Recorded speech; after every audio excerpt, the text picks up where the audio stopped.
If you're fortunate enough to sit on the pole for the Daytona 500, it is a big, big deal. Danica Patrick, the first woman in Sprint Cup history to win a pole.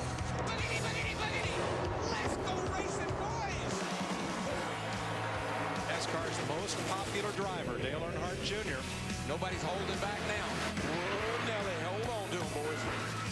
Jeff Gordon, he's on top. Jimmy Johnson, defending champion of the Daytona 500, who will win the pole and the front row for the Great American Race.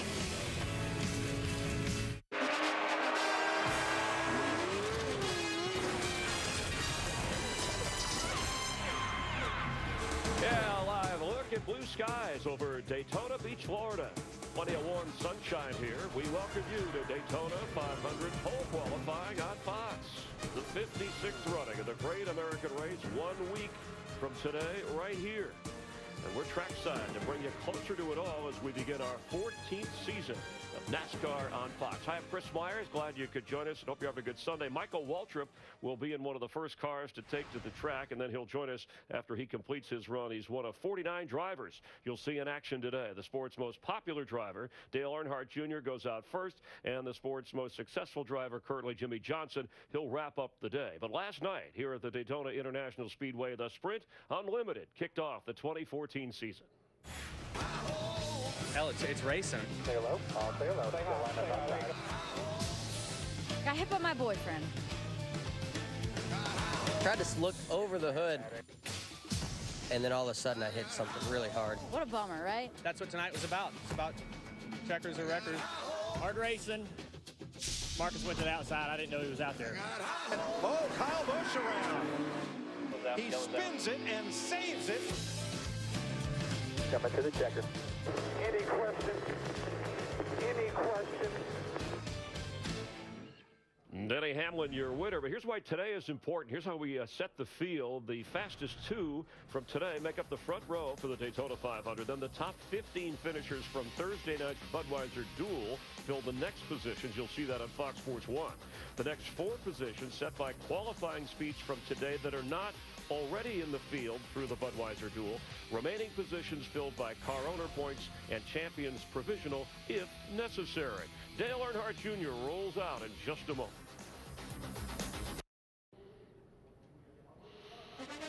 We welcome you back on Fox. There's Dale Earnhardt Jr. in the National Guard 88 Chevrolet, powered by Hendrick Motorsports, getting ready to roll. The 2004 Daytona 500 winner, and you'll see the Great American Race a week from today right here on Fox. Let's join the guys that take us through the afternoon. Larry McReynolds, Phil Parsons, and Mike Joy. Hey, Mike. Thanks, Chris. Hello, everybody. As Dale Jr. takes to the track, a hello to Darrell Waltrip and Matt Yoakum. Yoakum recovering from back surgery, and Darrell from gallbladder surgery. They both will join us later in the week. So, Phil, thanks for joining us. As Dale Jr., somebody had to go first. It was a blind draw to determine the qualifying order. Yeah, typically you don't want to go first, but a situation like here at Daytona, it really doesn't matter. Now Dale gets it out of the way, and he's got the rest of the afternoon to do something else.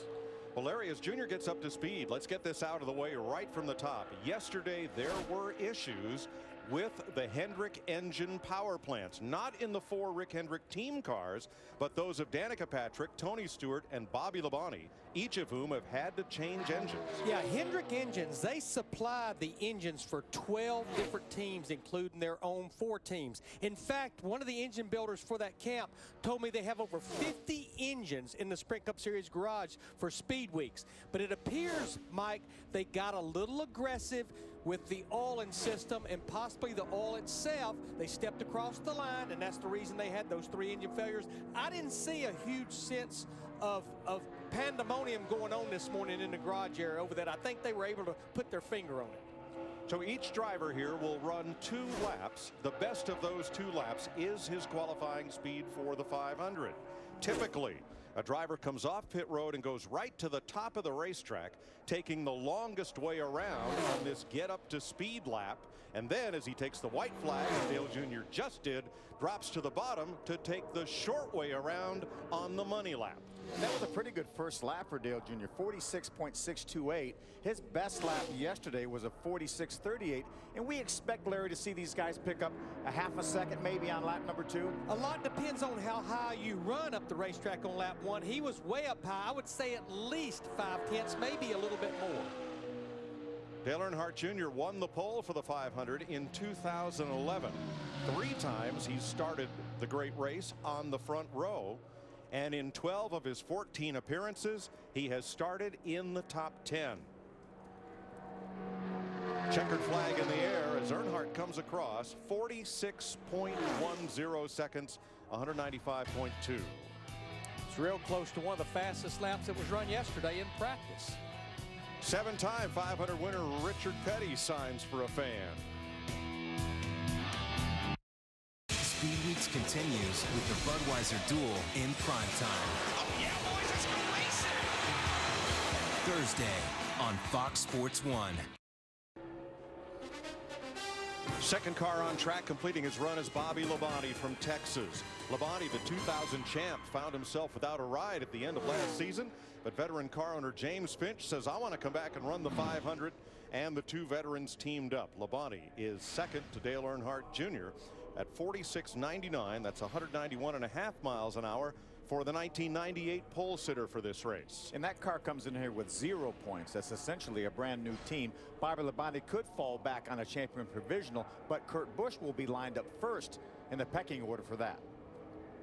Beautiful day in Daytona Beach. Second day in a row. Cloudless skies after early morning rain yesterday. 65 degrees and bright sun warming the asphalt to close to 100. Jeff Hammond. Yeah, I'm down here with Daytona winner Trevor Bayne, and we were talking about the weather. What are you expecting out of this 21 car here today with the temperatures like they are? Well, it seems like the 88 laid down a pretty fast lap time, so the track's got some speed in it right now. I'm watching these flags behind your head here to see which way the wind's blowing. It keeps shifting a little bit, but fortunately it seems to be died down, and that's kind of the part of an early draw. We hope that it picks up later in the day and we can go out in our motorcraft quick lane forward and lay down a decent time. Optimistically, I was hoping for like a 46.20 after watching our practice times yesterday, but after watching the 88 go out and lay out that time, we might have to pick it up a little bit. Chris, everybody's trying to beat the wind here at the beginning of qualifying. Yep, and that man would be Dale Earnhardt Jr., the first one out. I heard Steve Letarte say, nice pickup. How did it feel for you, Dale? You know, you just hold it right tight to the line and try not to hit the apron any with the side skirt of the jack post. And I think I got the side skirt a little bit on the apron through turn 2. Might have cost us a little bit of time, but you know, there's nothing to it. You just go out there and try not to, try to hold the wheel straight, try to be smooth. He set the bar for now, Mike. Boy, that's the voice of experience. You're driving 195 miles an hour, and he says there's nothing to it. But you know, Mike, you gave the weather, and you heard Trevor Bayne and Jeff Hammond talking about the wind, and that's the big issue here. Most racetracks we go, it's all about how hot or how cool it is, where the track has more grip. But the best thing I can relate it to is these race cars and these drivers, they're going over 190 miles per hour. And think about an airplane. An airplane flies faster when it has a tailwind. It slows it down with a headwind. It affects the handling when you're in crosswind. These drivers in these race cars, they're affected the same way with the speeds they're traveling. Yeah, they certainly are. And we had a tailwind down the backstretch yesterday, which really gave them a lot of speed getting down into turn number 3, which is not really typical for this racetrack. Now the wind's fairly calm, but what little wind we have gives them a headwind down the backstretch. So it's really the opposite of yesterday, except not quite as strong. Brian Vickers comes off the corner on his money lap in the Aaron's Toyota for Michael Waltrip Racing. Vickers started 6th here in 2009. Will race the full season for MWR, and he is second at a 46.68, 192.8 miles an hour. It's just a little bit quicker than he ran in practice yesterday. 11 poles and 3 wins for Vickers in 280 Sprint Cup Series starts. Brian, another one of several drivers that got married recently. Let's show you the data we have from the wind on the back straightaway. This is not a simulation. This is actual data showing the wind across Lake Lloyd to the right in the infield. As the wind comes up and over the turn 3 and 4 banking, whistles straight down the back straightaway and swirls a bit for that backstretch grandstand. You know, one point Trevor Bayne made is normally the wind picks up a little bit here in the afternoon. I've been watching the Weather Channel. It doesn't look like it's supposed to pick up here, but typically it does, and that's why you worry about going out late, because you'll have more wind, more of a headwind going down the backstretch. Yesterday 20 to 25 miles an hour. Today just a 9-mile-per-hour breeze. And that interesting graphic actually tracks the wind molecules as the air flows down the back straightaway. Danica Patrick, as we said, one of 3 drivers who lost an engine in practice, won the pole for last year's Daytona 500, and no matter what happens with those 3 drivers, when they line up for Thursday's dual race and for the 500, because of losing an engine prior to Thursday, per NASCAR's one-engine rule, they will have to drop to the rear of the starting line. And the reason we have the one-engine rule is teams were spending so much money on engines just to run these 2 laps. They wasn't worried about a 500-mile race. They were worried about 2 laps, spending a ton of money. A few years ago, NASCAR finally said, anytime over the course of the weekend, if you change your engine for whatever reason, you have to go to the rear of the field. Now, because of how the length of speed weeks, they will let these drivers and their teams change the engines between the Budweiser Duel and the Daytona 500 one time. This will be Danica's 3rd start in the 500. In 2012, she started 29th and got caught up in a first lap wreck with Jimmy Johnson. But last year, she won the pole, first woman to do so in the history of 65-year history of Sprint Cup racing, and was running 3rd with a lap to go, wound up 8th, and she is on pace to take the front spot away from Dale Earnhardt Jr. You heard Dale Earnhardt Jr. talk about just holding it down. That's what he was talking about right there. That's the throttle trace. Now, she lost a little bit of ground as she turned it down into turn 3 and 4. She was a couple tenths of a second slower on lap number 1 than Dale Jr. But now she's within a tenth of a second. Looks like she's going to be about a tenth off. Second for the GoDaddy Chevrolet of Danica Patrick. 46.30. That's 2 tenths off Dale Jr.'s time. And it all started just as she made that turn down into turn 3. That's where it started to lose the ground. And that's one thing Dale Jr. was talking about. Just hold the wheel steady. Try to stay next to that yellow line without going too low and get the side skirts of the jack stop dragging the racetrack.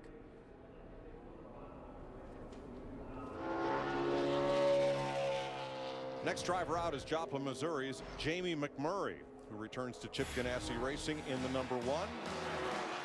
In 2013, McMurray picked up 1 victory and had 9 top 10 finishes en route to a 15th place finish in the final Sprint Cup standings. Has a new crew chief this year, Keith Rodden. Came over from Kenny Francis and Casey Kane over at Hendrick Motorsports. He was the engineer. Now, Mike, you talked about the 3 drivers that had the engine issue. Jamie McMurray was in line late yesterday for practice, and because of the issues that they saw with their other engines, they pulled him out of the line. They pulled the oil pan off this engine last night. I think they were comfortable with what they saw. They did not change the engine, put it back together. Here's his qualifying run. McMurray, the 2010 winner of the Daytona 500. I think if there's any uneasiness in any of the Hendrick Motorsports camp, it's maybe about this vehicle right here, because they felt like it had the same type of things in it that the cars that we lost engines with had. Now, something Jeff Hammond was telling me, and I'm anxious to see how all of the Hendrick engines run, is because of what they went through yesterday, they almost detuned them a little bit. They didn't get quite as aggressive for this qualifying session as they started getting yesterday in practice. The last time NASCAR raced at one of America's 2 fastest super speedways, Daytona and Talladega, Alabama, it was last October at Talladega. McMurray won the race.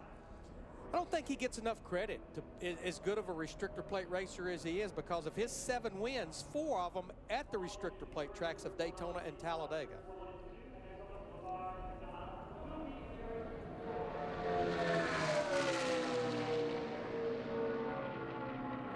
McMurray's first lap, 4th quickest of the 5 drivers so far. He ran a 46.93 in the 1 practice yesterday. He never got a run in that 2nd practice. I think he should get back to that, but it's not going to be quite the pickup that they were hoping for. Ran a very similar first lap to what Brian Vickers ran.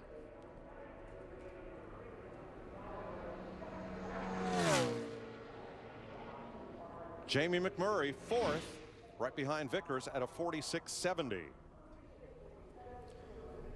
5 of 49 drivers have had their turn on the 2.5-mile trial for their 2 laps of qualifying for the Daytona 500. Danica Patrick right now holding 2nd place.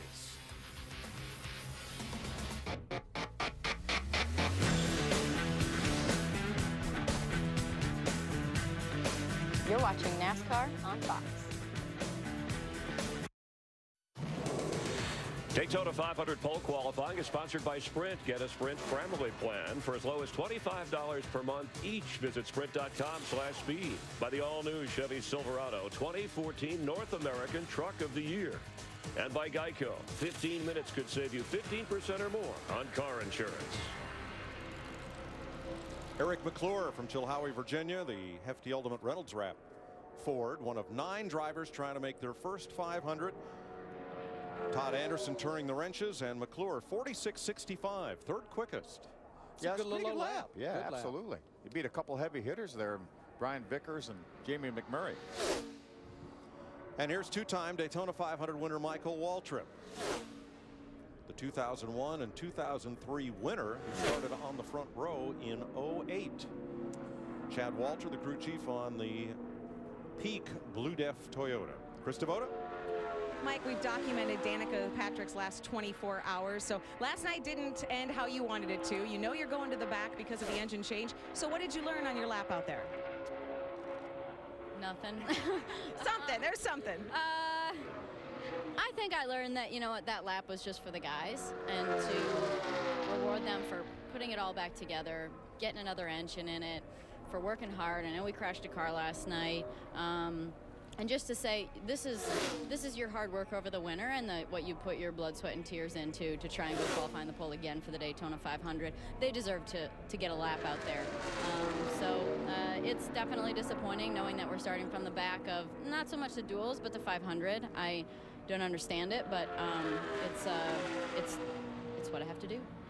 Thanks, Danica.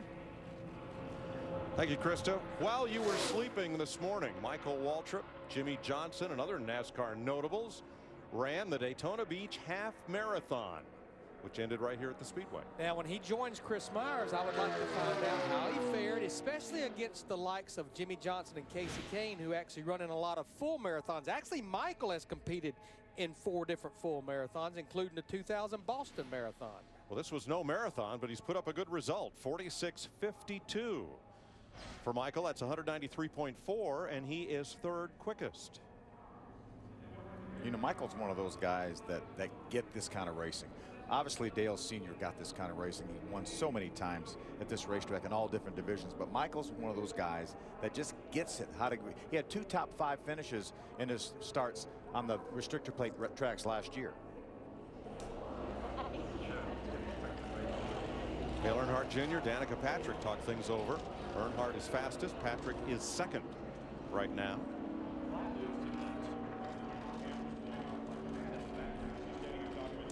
Dale Earnhardt Jr. has finished 2nd in 3 of the last 4 Daytona 500s. A.J. Allmendinger, one of several drivers here whose career is on the resurgence. Tapped by Brad Doherty, Tad Geschechter to drive this number 47, which is the Kroger Chevrolet. Brian Burns is the crew chief, and Allmendinger has a 3rd place finish in the Daytona 500 in 2009. And a new alliance for Tad Geschechter and Brad Doherty. They're aligned now with Richard Childress Racing. Switched to Chevrolet. They've been with Toyota for a number of years. Now they've made the switch over to Chevrolet and have that great ECR power under the hood down here as well. Which we saw in both practices yesterday and the test back in January. If you had Earnhardt Childress engine power, you were pretty good, pretty fast.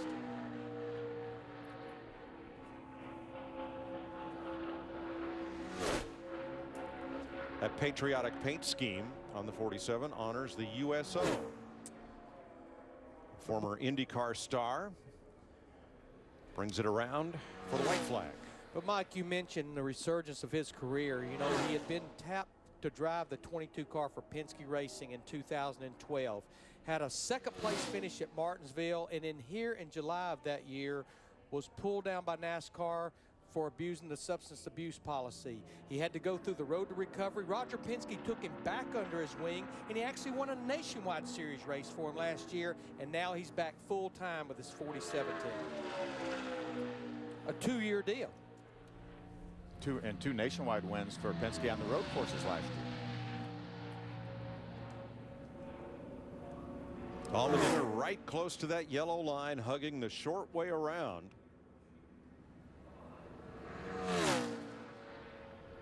And now the top 3 are Chevrolets. Allmendinger is third, 46.36, 194.1.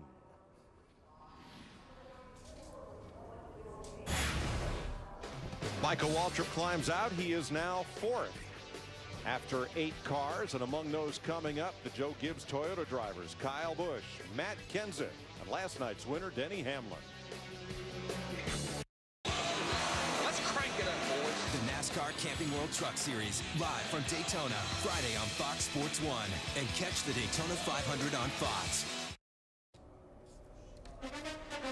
Lakeland, Florida's Joe Nemechek in the 300 Rise of an Empire Toyota. Has 18 starts in the 500, a best finish of 6th in 2004. And Nemechek clocks in at 47.24, 190.5 miles per hour. Trying to make the race for the 19th time. Our aerial coverage provided by Goodyear. Everything they learn making tires for the grueling demands of NASCAR inspires what rolls into yours. Goodyear, official tire of NASCAR. Celebrating their 60th anniversary for building race tires for NASCAR this year. That is amazing. It's been such a long time supporter of racing in general, and certainly NASCAR. And yes, there are 2 Goodyear blimps on duty today here at the Speedway. Big turnover for BK Racing, with Alex Bowman from Tucson being tapped to drive this car, renumbered from 93 last year to 23, because that's how many ingredients are in sponsored Dr. Pepper's beverage. Tested here in January and so impressed the team that they signed him for the season. He is one of 8, the most in 2 decades, contenders for Sunoco Rookie of the Year. And Mike, I'm excited about a lot of things about 2014, but to me, this core of rookies that we have this year, to your point, 8 of them. We've not had that many rookies since way back in the 1990s. And when you look at some of these rookies like Alex Bowman and his teammate Ryan Truex, and of course Austin Dillon and Kyle Larson, and then you look at our veterans, you know, like Jimmy Johnson and Tony Stewart and Jeff Gordon. It's kind of like the young versus the old. Kind of like, reminds me a little bit of the Super Bowl with Russell Wilson versus Peyton Manning a couple of weeks ago. Turned out well for the young guys. It did. Well, you mentioned Ryan Truex. It's 2 rookie drivers on this team. A wholesale change there. David Rudeman drove here last year, and 10th for Bowman, 47.44, 189.7 miles per hour. Alex really showed a lot of strength last year in the Nationwide Series, qualifying and a lot of the races that he ran. Yeah, he certainly did, driving that RAB car. Let's check with Jeff Hammond.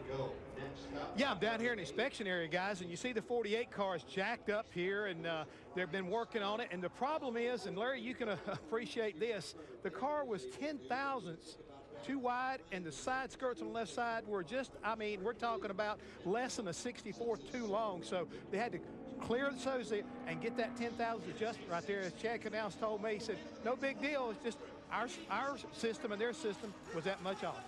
Well, and they have a laser platform, and a lot of these things you see, the white hubcaps and the things sticking out of the side, this is where they can do measurements in that room on a laser platform, and they can measure it to the thousandth of an inch. And the great thing I'm hearing here, it doesn't sound like much, but NASCAR has a line in the sand where if you go back a number of years ago, it was kind of, if it was close, you were okay, but everybody has to meet that same criteria.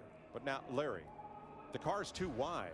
What do you do? Well, you have spacers that space the wheels out on the hubs. You can reduce the thickness of the spacer. That's about the only way you can change the tread width as far as wider or narrower. a spacer is like a washer. Okay. Trevor Bayne, who won this race as a rookie in 2011. One day after his 21st birthday, and he won it for the Wood brothers, NASCAR's longest running race team. Glenn Wood, the family patriarch and still the owner of the Glenwood Company, started when NASCAR began as a driver in the modified and later strictly stock division, what became Grand National, then Winston Cup, and now the Sprint Cup Series. And that car that he won with in 2011 is now in the Henry Ford Museum up in Dearborn, Michigan, which I've been fortunate enough to go to. Have some great exhibits there. Talked to Trevor's crew chief this morning, Donnie Wingo, in the garage area. If you go back to last year's qualifying for the Daytona 500, he was the fastest Ford driver. But Donnie just told me, he said, I feel like we're missing about a 1/10 to a 1/10 and a half. That was actually a pretty good first lap. And as you can see, the tracker continues moving to the left right now, tracking third quickest. And he's another driver who had just a little wiggle getting into turn number 3 as he brought the car down toward the bottom of the racetrack. Bayne, who won from 32nd position, right now is third, 46.31, just a 100th of a second off Danica Patrick's time. And because the 21 car doesn't run all the races, they typically only run 12 to 16 races. He is not that high up in points, so they feel like they need to either race their way in on Thursday in the duel that we'll have on Fox Sports 1, or they need to have a good enough speed to fall back on. They were certainly that fast last year. Right now, they're thinking somewhere between 15th and 20th would be what would get you in on speed. So third for the Motorcraft Ford, there is Leonard Wood. That's Glenn Wood's brother, and also NASCAR Hall of Famer. And that uniform, the crew and driver uniforms, are a throwback to what the Wood brothers wore in the 1950s. Last year, Trevor Bayne did make the Daytona 500 on qualifying speed, not in the dual race.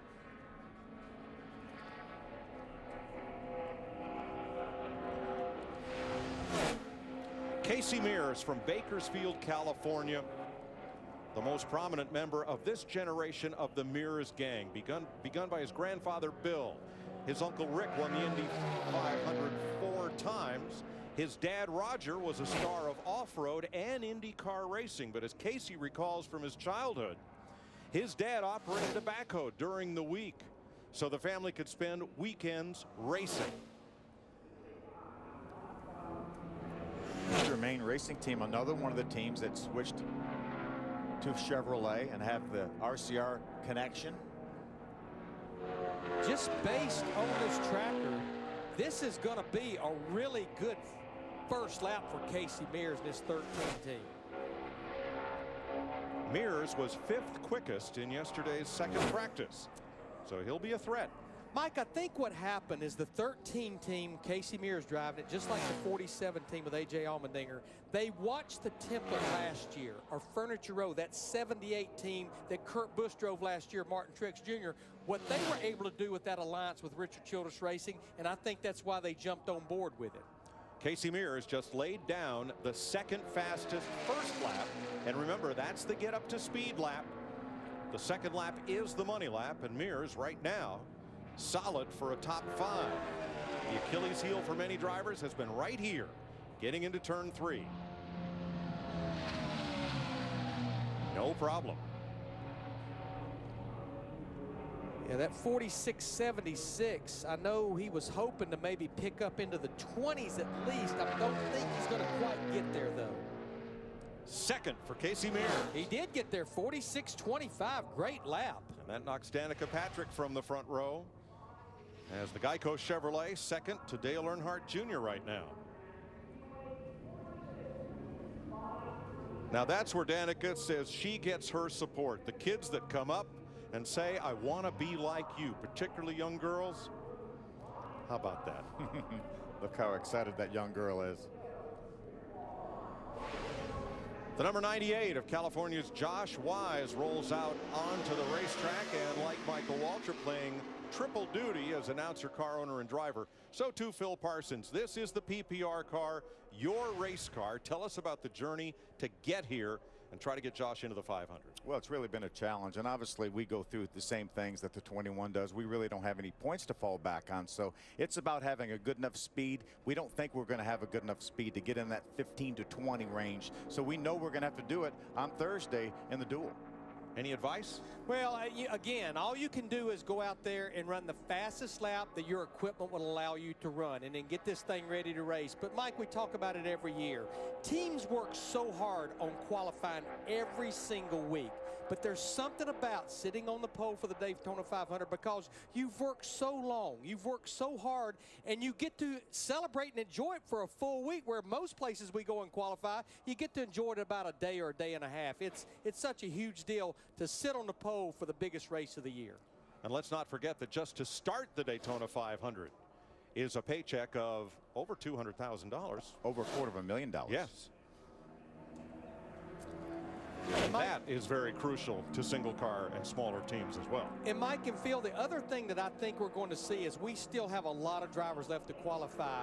We used to see this at the short tracks and the mile-and-a-half tracks, but I think the way the competition is, I think the difference between sitting on the pole or sitting on the front row and not sitting on the front row is going to be a very small amount. I also think the difference in those fastest 6 speeds that will possibly lock you in, I think the difference of being one of those and not is going to be a very small difference on the stopwatch.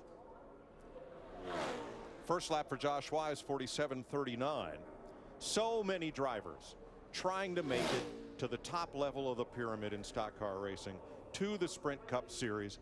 Your driver, Michael McDowell, departed at the end of last season. What drew you to Josh Wise?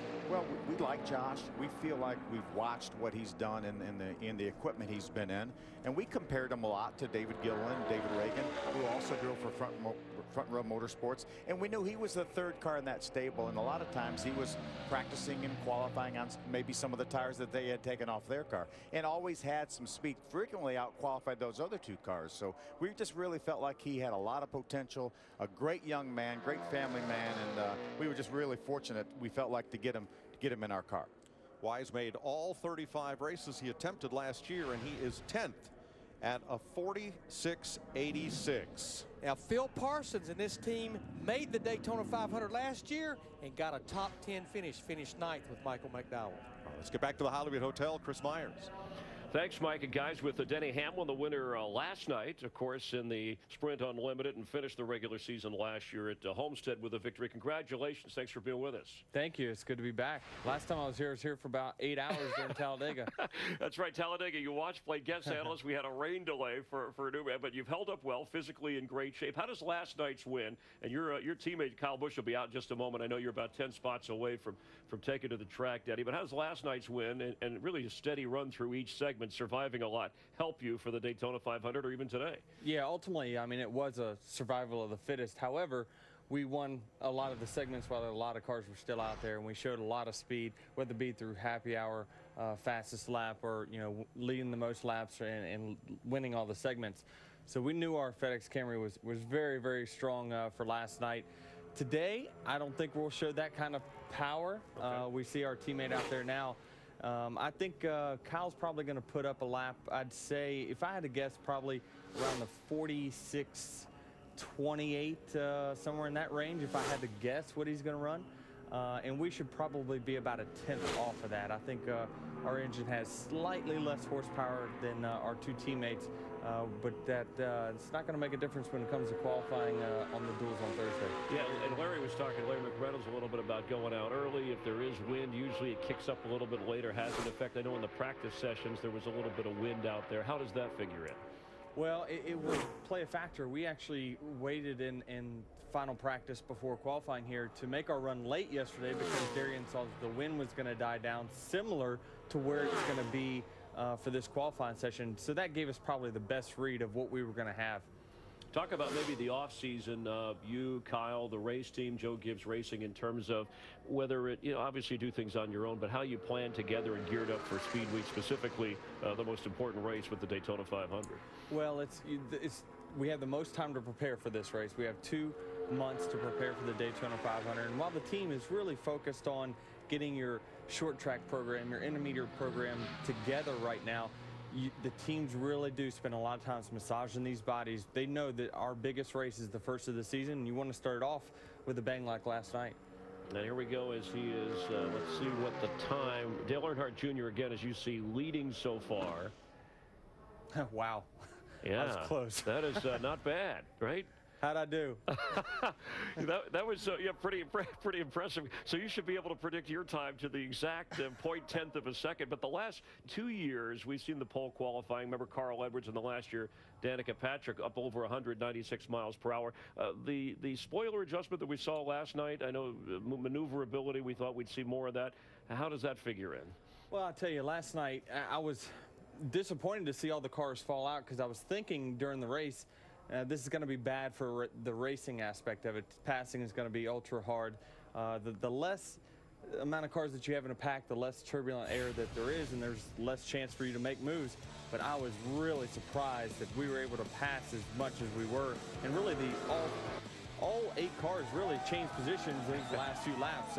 We were dead last in the pack with 3 to go and found our way in victory lane. So I think this package is a step in the right direction. I love that NASCAR is making adjustments as these racetracks are wearing out. Yeah, the FedEx car, the 11 Toyota success, there was a lot going on in terms of last night. Strategy, let's look ahead, Daytona 500, and I believe we have Brian Scott is out. Denny will be coming up in a little bit. We've heard different strategies in the past, but do you have an early game plan? Does it depend on how you do in terms of the duels and later today? Well, you know, we can only take today with a grain of salt. We, as Joe Gibbs Racing, and in particular with the 11 team, we really don't put a whole lot of effort into qualifying. You really got to push the edge, and you got to have your motor on the verge of blowing up, as we've seen, to really have a shot at the pole. We know we don't, so we don't test those limits and things that can get you in trouble. So, you know, that's why we're typically a mid-qualifying pack for the 500. We always race well. We know that, and we'll rest on Thursday for that. All right, 8 Daytona 500s, a 4th, your best finish. That was right, 2012. Good luck the rest of this week, and of course, a week from today in the running of the Great American Race. And stay healthy. This is the healthiest you've been in a long time, right? Can you go a whole season, stay healthy? I feel great. I hope it all stays this way. You know, in the car last night, I mentioned to Darian during the race, you know, gosh, it's been forever since I've felt this good late into a race. Darian Grubb, outstanding work with you as your crew chief. And let's take a look at Brian Scott. We saw the Richard Childress Racing speed come through in the practice sessions. We even saw it during the testing. Yeah, Austin Dillon, I thought, was head and shoulders above the field. Now, I think his teammates came to play this weekend with him. And more than likely, we'll see a Childress, you know, I'd say 3 to 4 Childress cars in the top 5 when this is all said and done. Although, it looked like Junior's lap, that 46.10, that's a pretty good lap. And look at Scott, who was an honor student in high school, the 4.0 GPA, and he's moving up to right behind Dale Earnhardt Jr. at 194 miles per hour plus. Thanks, Denny. Good luck the rest of the day. We'll see you next Sunday. Thank you. All right, and we'll see him coming up in just a little bit on the track, the 11 FedEx Toyota. You're watching pole qualifying live from Daytona on Fox. Daytona 500 pole qualifying is sponsored by Budweiser. Great times are waiting. Grab some buds. Welcome back to pole position qualifying for the Daytona 500. It's been a day of some surprises. Brian Scott, second fastest in his whitetail Chevrolet from Richard Childress Racing. And this is Michael Annett, who also moves up from the Nationwide Series. He's one of the new drivers at Tommy Baldwin Racing, and his Flying J Chevrolet just flew around the track 4th fastest. I think Michael Annett has a couple of things in his pocket.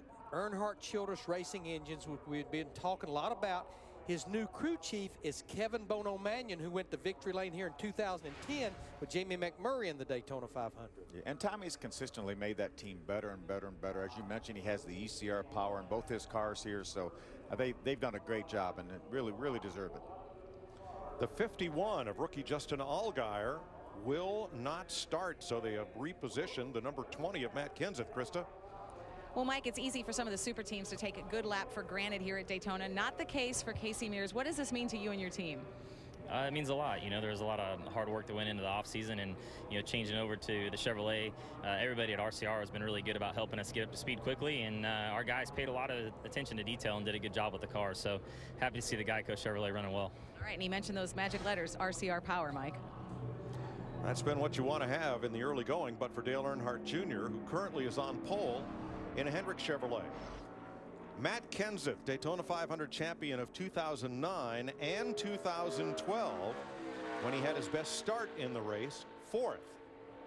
The Dollar General Toyota, one of those Joe Gibbs racing cars, the best of which Kyle Busch right now, the only one of the 3 to qualify so far, is 5th. And Matt certainly looked good last year in the Daytona 500. Looked to be the strongest car in the field, and then had engine trouble and did not finish.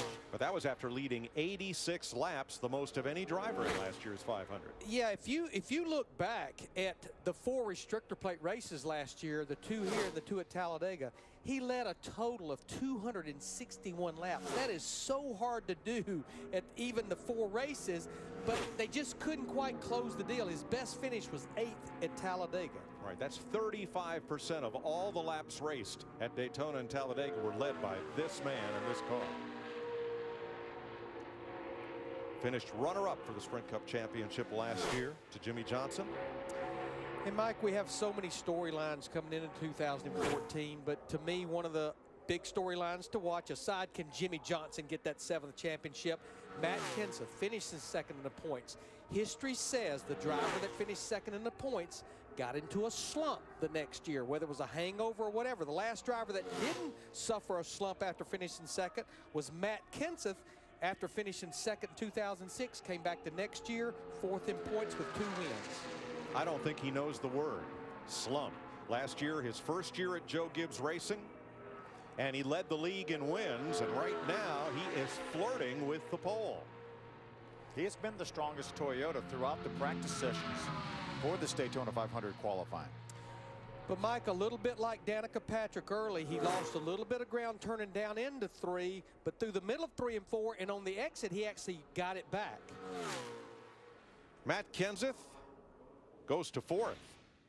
46.25 with a 5. That's just 2 1/1000 slower than Casey Mears. Jeff Hammond, how about Jimmy Johnson's car still awaiting inspection? Well, Mike, they got the alignment problem addressed, but through that process, they have a removable jack stop on the right side. So when the car travels, if anything hits the side skirt or anything, at least it won't be the jack stop. So when they remove that, they're about 1.5 pounds light. And NASCAR told them, you've got to be exactly right on this weight. And that's exactly what Chad Knaus and this 48 team is trying to do, get it precisely the minimum amount. They're getting it there, but it's been kind of a long journey so far, Krista. Well, Jeff, if the 48 is having a weight issue, Brian Scott does on his left hand. He's a newlywed. He was out for a run this morning with his wife. That may have fueled your run here, but I have a feeling it was that Richard Childress power. Yeah, everybody at Richard Childress Racing with this horsepower, they've done a great job. These Chevrolets are really producing a lot of horsepower here at Daytona, and it's nice to be able to get behind the wheel and drive one. Of course, got to give a shout out to Whitetail for them coming on board and being with me for my first Daytona 500 start as long as we lock ourselves in. And right now our speed's good. I hope it holds out for however many cars will have, about 30 probably. All right, now the wait continues for Brian Scott, Mike.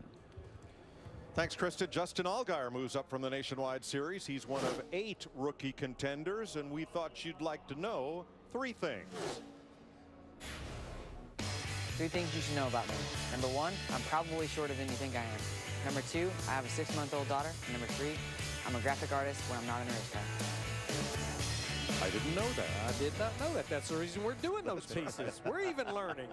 So he's driving the 51 for Harry Scott, who bought this team from James Finch, longtime car owner and probably the fellow who gets the most fun out of racing of anybody I know. In fact, Finch could not retire as a car owner. He went back to Harry Scott and said, I need a car for the 500. We're going to run Bobby Labonte, and that'll be the 52 team to Allgaier's 51. I was talking to Harry down in the garage area this morning, asked him if he had any concerns, because obviously this is another car with the Hendrick Motorsports power, and he said he didn't think so at all. He thinks they isolated the problem, and they didn't feel like any of the engines they had for today had any problems whatsoever.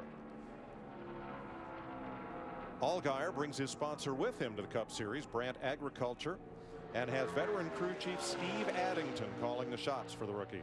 Yeah, Steve Addington, the last couple of years over at Stewart Haas Racing, calling the shots for Tony Stewart in that 14 car, and was with Kyle Busch at Joe Gibbs Racing for several years.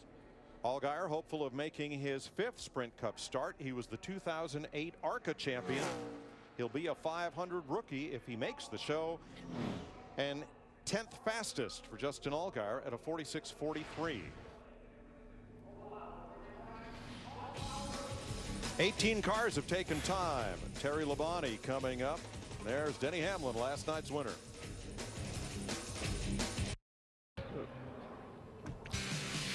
Next Sunday, the Daytona 500 returns to Fox. The world's best drivers compete in the Great American Race. Don't miss Speed Weeks all week long here on Fox Sports 1 and Fox. And then it's the Daytona 500 next Sunday right here. 1 o'clock Eastern, 11 a.m. on Fox Sports 1. We have a 2-hour pre-show, and then, of course, at noon on Fox. See who can pull it off as our pole qualifying front row.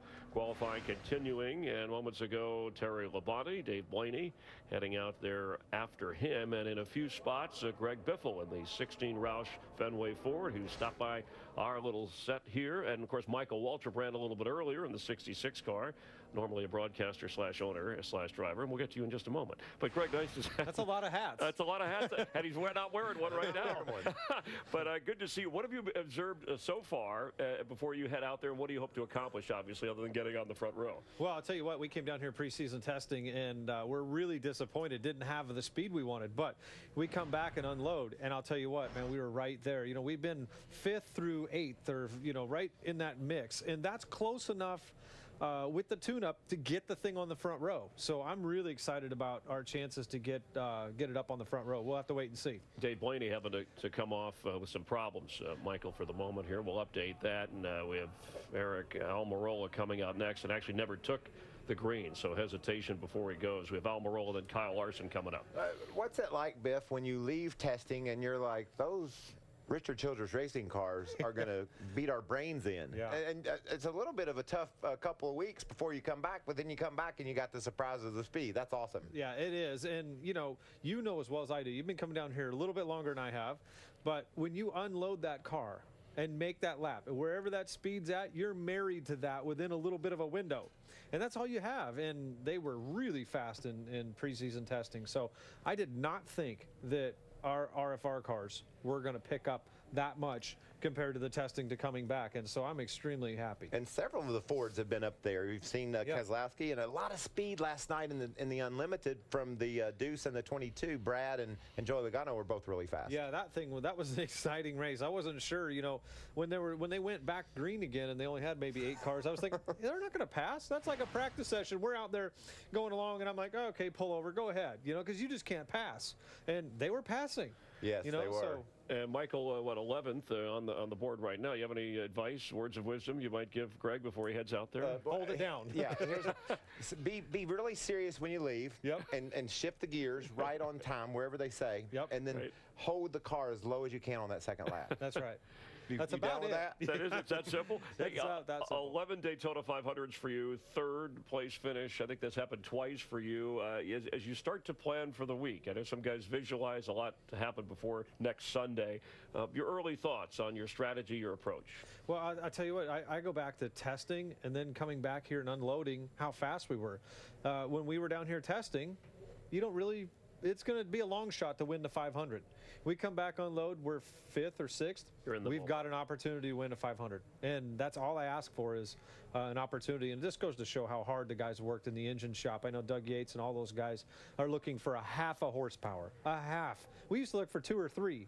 And it's just every little detail is why these cars are fast. Including weather, and even when you go out in a little bit wind, something that may help you here. We've kind of put this into effect. That's an actual gauge of the direction. Those aren't the brain scans of Michael Waltrip. I don't have that. So. We don't have that technology.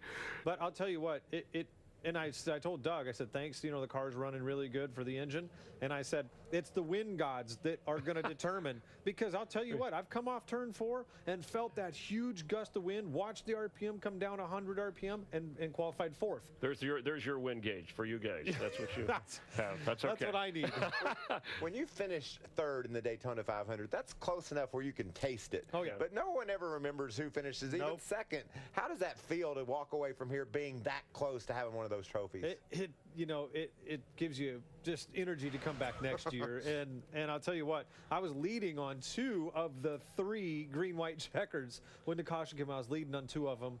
McMurray was leading on the last one, so it just comes down to it, picking the right lane, and if everything works out, and it just hasn't worked out yet. Hopefully this will be my year. Clint Boyer was telling me watching. He was sitting with us last night watching a little bit here. We'll get an update on Jimmy Johnson. You want to do that right now? Barry Landis directed. Yeah, we'll come back because I want to ask you about side drafting and blocking, some things we saw last night that we'll see a week from today. But let's check in right now on the 48 car.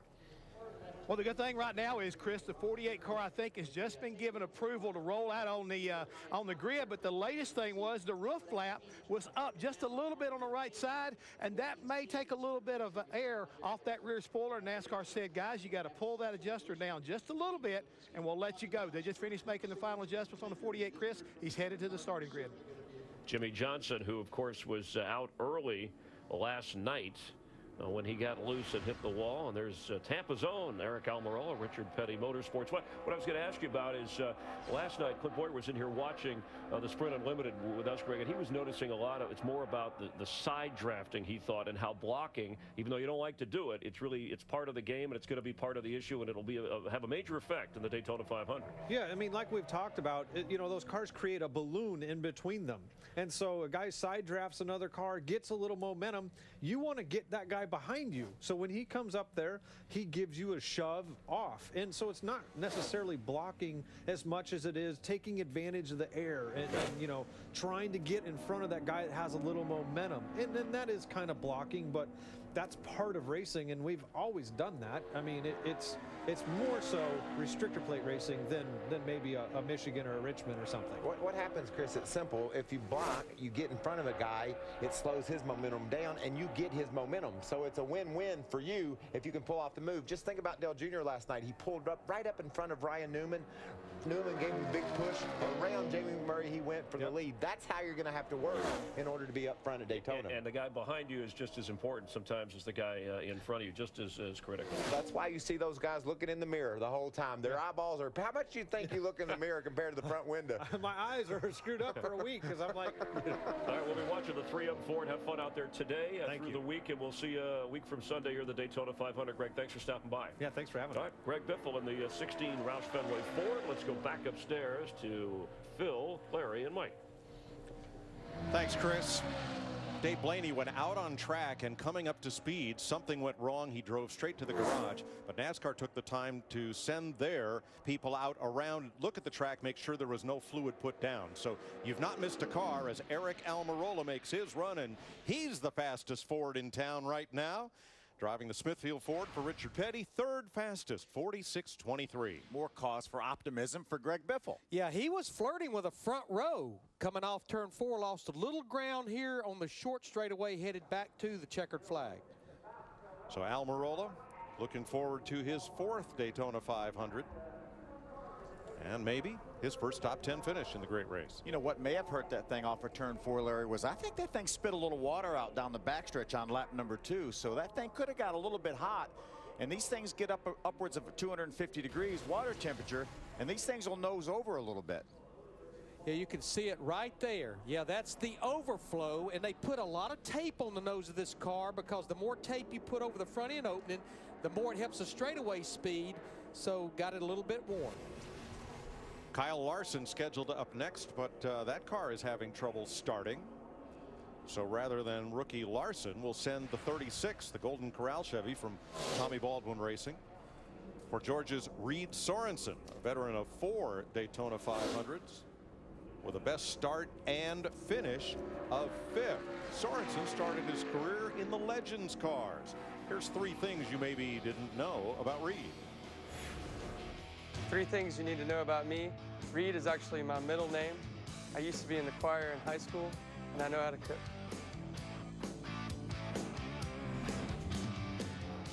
choir boy. And he knows how to cook. And he just got married recently. A lot of drivers just got married during the off season. And the other thing about Reed Sorensen, we talked about his teammate Michael Annett having Kevin Mannion as a crew chief. Reed Sorensen has two-time Daytona 500 winning crew chief Todd Parrott calling the shots for him now. Yeah, Tommy Baldwin really elevated the status of that team over the winter with the addition of those crew chiefs, as well as certainly we know Reed Sorensen can get the job done. Michael Annett, his rookie season in the Cup Series this year, but Reed Sorensen we know can get it done. That little team has grown quite a bit. Tommy Baldwin and Al Henke have now put together a team of over 50 employees to run 2 full-time cars now. And this was a team that started out with 1 car, Tommy Baldwin, and a bunch of volunteers. And I can't help but think, we were talking about Phil Parsons, his team with Michael McDowell racing their way into the 500. 4 or 5 years ago with Scott Riggs, Tommy Baldwin Racing raced their way into the Daytona 500, made that $250,000, and they were up and running. And kept them going. Yes, sir.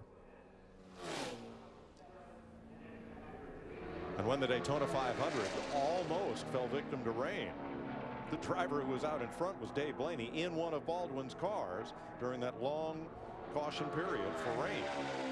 You know, Mike and Phil, I was talking about how tight this field will be, and here's going to be proof to back it up. I look at Eric Almirola, who's 3rd in the 43 car, all the way back to Kyle Busch, who's 7th.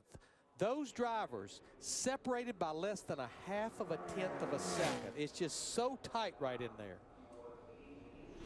11th for Reed Sorensen, 46.37. That is 194 miles per hour. Krista?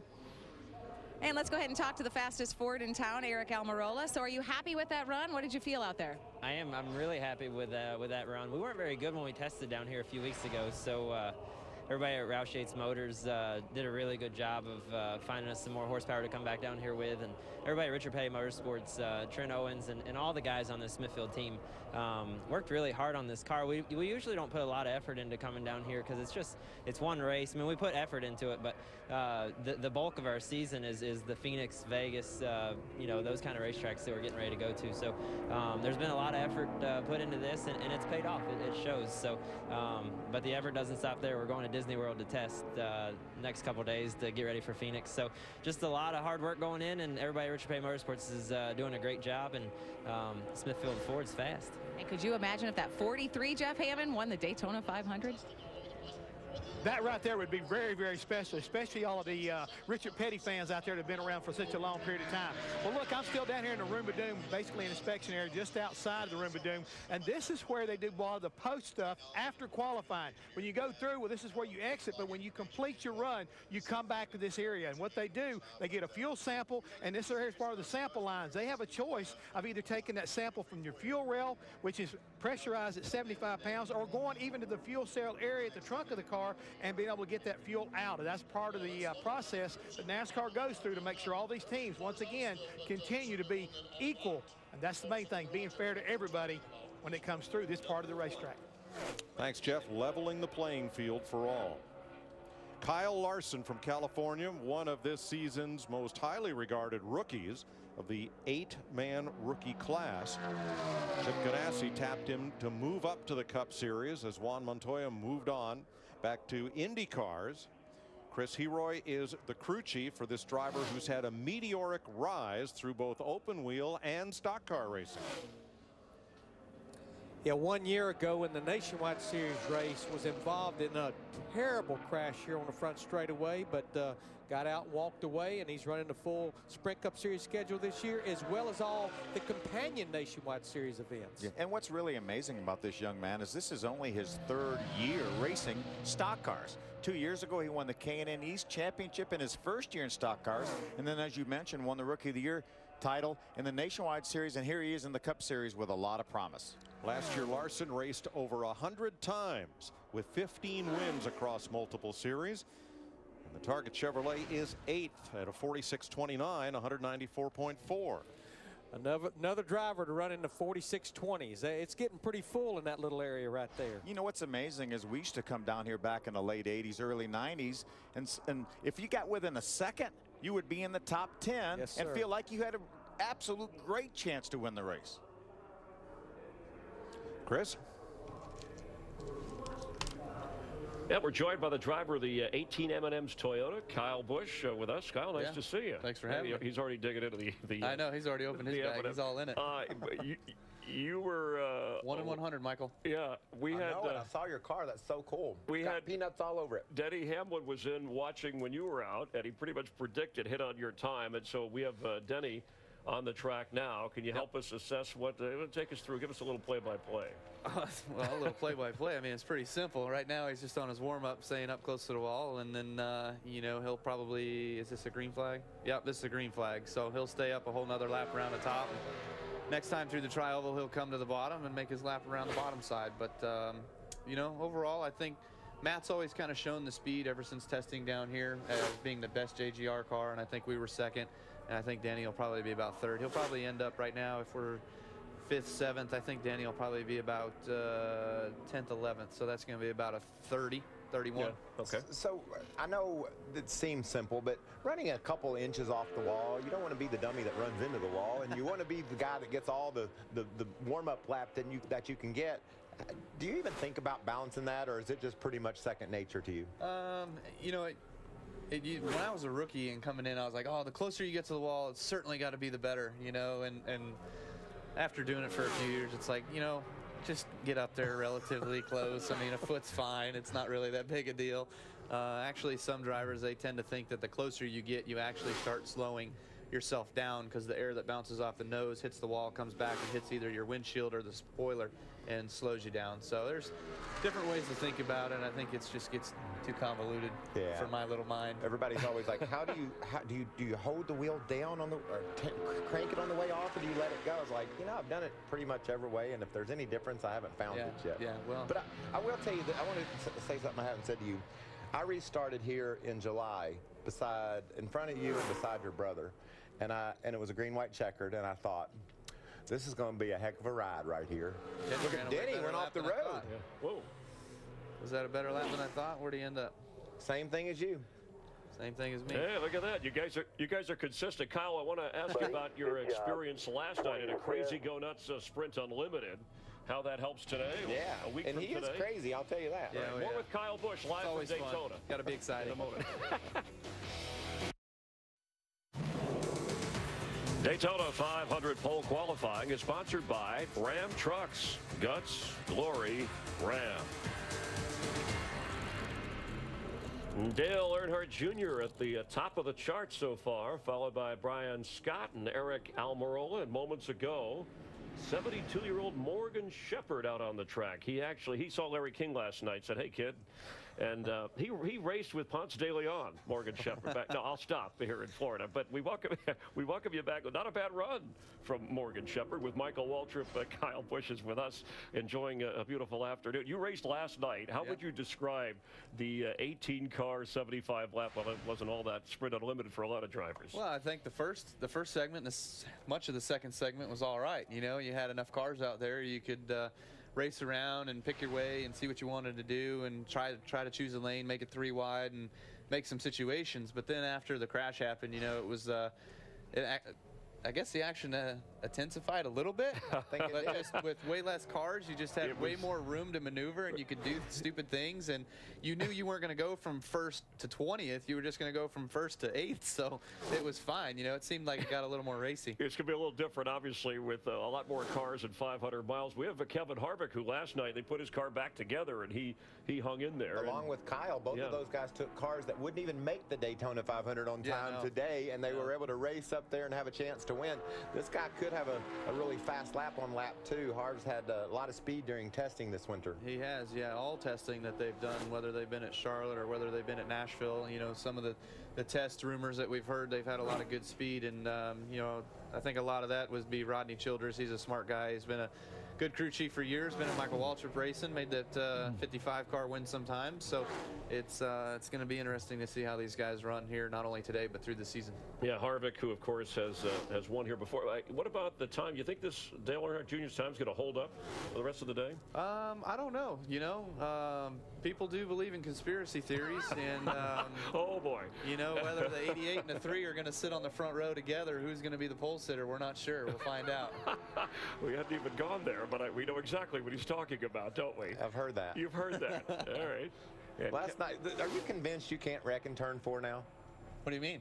I mean, because of my spins and everything you've else? tried twice. That's a nice save, Byron. Yeah, and you've done an amazing job of coming out the other end of it. Somehow, some way. I'm just lucky nobody's hit me yet while I'm spinning and wrecking and getting the opportunity to still save it and move forward, you know? So if I got to do it again, I'll do it again. That's what it takes, right? Yeah, people say, oh, it's just luck. I don't know if you could have that much luck 3 times. There's got to be a little bit of skill involved. I mean, just some.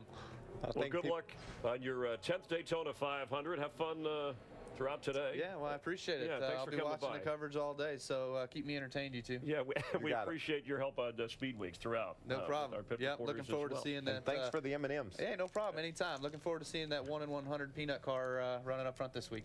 Cheers. He promotes because he cares. Let's go back up to Mike Joy. Thanks, Chris. Kevin Harvick, the Budweiser Chevrolet, clocks in at 46.29. That is 9th fastest, and a lot of eyes on Tony Stewart, recovering from that broken leg, and you can see there is no trace of a limp in his step. He's had a chance to race here last night and can't wait for this Daytona 500. Another rookie for Swan Racing, Swan Energy, Parker Kligerman. He's from Connecticut. What don't we know about him? 3 things to know about me would be that I'm a huge music fan. Second would be that I'm absolutely terrified of spiders. And then lastly, I'm an all-around fun type of guy. I like to do anything that has fun in it. And that's sort of the way I live my life, is always looking for fun life. Stephen Lane is the crew chief from this rookie, looking to make his first 500 start. He did run 2 Cup races last year, Texas and the season finale at Homestead, and he has super speedway experience. He won the Camping World Truck Series race at Talladega in 2012. Now, he's 23 years old, but he's been running stock cars for a number of years. In fact, 4 or 5 years ago, he was running in the ARCA Series, and he called his crew chief on Monday morning to discuss the weekend's race. And the crew chief finally said, "Why are you whispering?" He said, "Because I'm on the school bus, headed to school." Oh, my goodness. Yeah, well, he's from Westport, Connecticut, where most people run to the commuter train to get to work in New York City. Yeah, he won 9 races that rookie season and lost the championship in the ARCA Racing Series by 5 points, which is essentially 1 position throughout the course of the year. And Mike, coming into this qualifying session at the beginning, one of the big stories, the wind, and we're an hour and a half into this session, almost halfway through as far as the number of drivers, and essentially the wind speed has not changed. It's been right about 8 to 10 miles per hour the entire hour and a half. Kligerman crosses the line 16th, picks up 3/10 from his first lap to lap number 2. 46.48. For the rookie, here's Jeff. Yeah, I've caught up here with Tony Stewart. And Tony, everybody's out there is wondering, after last night, how do you feel today? Really good.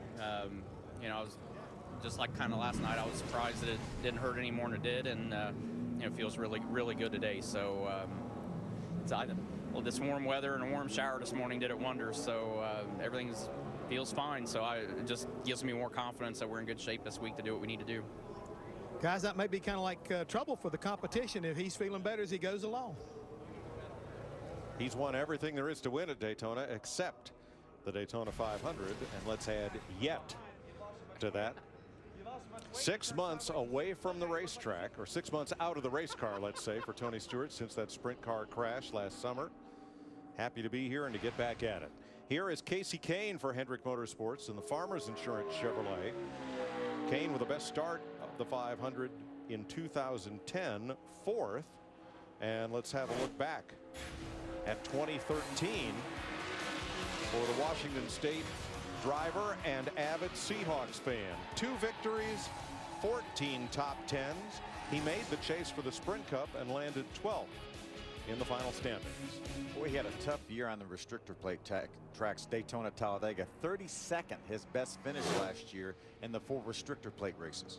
And Mike, you talked about Casey being a Seattle Seahawk fan. Now, Kyle Busch did not discuss this in the Hollywood Hotel, and as you noticed, he had an M&M's hat on. But for most of the week down here so far, Kyle Busch has walked around with a Seahawks hat because of the bet that he lost to Casey Kane. Casey pulling for the Seahawks, Kyle pulling for the Denver Broncos. He had to go along with those 2 wins. Casey Kane had 6 second-place finishes, including 2 in the chase. He did not show a lot of speed in yesterday's practice. He was 26th in the first session and 23rd in the second round. 21st on his first lap at a 46.77. That's a good first lap, though. That's exactly what a lot of the top drivers, that's in the area that they ran on lap number 1. That's exactly what Brian Scott ran, who is currently second. Dale Earnhardt Jr. is fastest at a 46.10, 195.2. And here is Kane trying to join his Rick Hendrick teammate on the front row. And he continues to gain on Dale Earnhardt Jr. until that car turned off in turn 3 and 4, and then the tracker shot to the right. Phil, what happens there to the race car as you try to bring it down to the bottom in 3? Well, what you want to do is hold the wheel as straight as you can, but you know that's a sharp turn down there. When you look down that backstretch, you look down into turn number 3, it's a sharp corner. You have to turn that wheel to get down in there, and it just scrubs off a little bit of speed. So Kane becomes the 5th Chevrolet in the top 7, 7th at a 46.26, 194.5. Boy, is it tight. Greg Biffle waiting his turn. We're just a little past halfway through. 27 drivers have taken time. Of the 49 entries, 43 will make the race. Here's a look at the top 10, and you can see how close those speeds are. Less than a mile per hour separates first to 10th. But just look how tight that is right there. We've been talking about the 46.20s. 10 drivers in the 46.20s. And the 194-mile-an-hour speed goes all the way down to Reed Sorensen in 15th. Yeah, 1 mile per hour here at Daytona is about 0.2 on the stopwatch. And little change in the wind, speed, or direction since we began.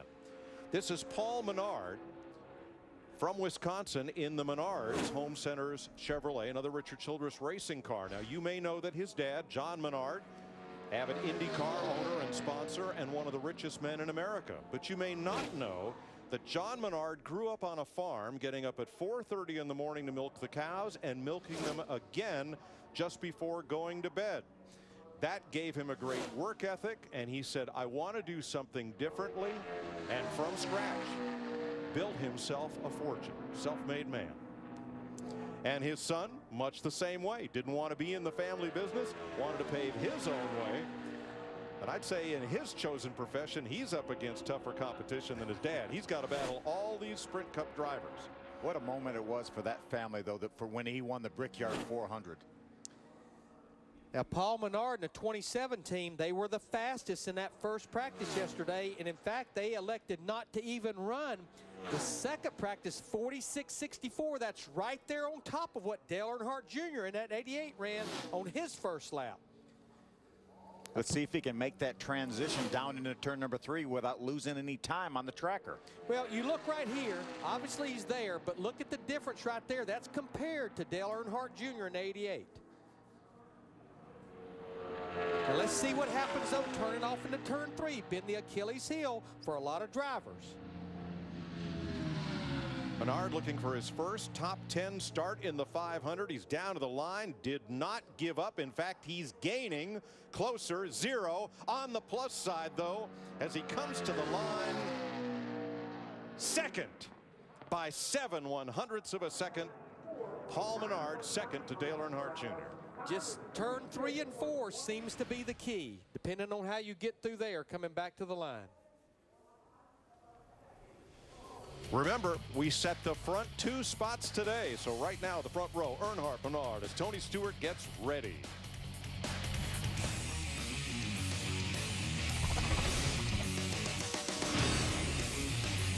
You're watching NASCAR on Fox.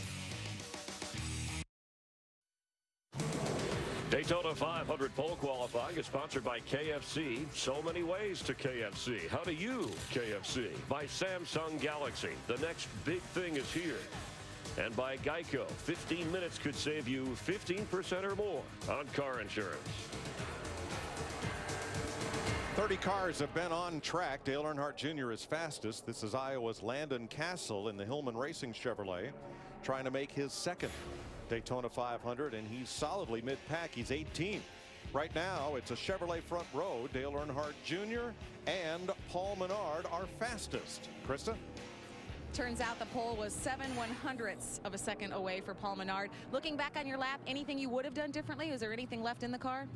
No, I mean, I held it wide open. You know, the guys, we unloaded really good yesterday, did one run.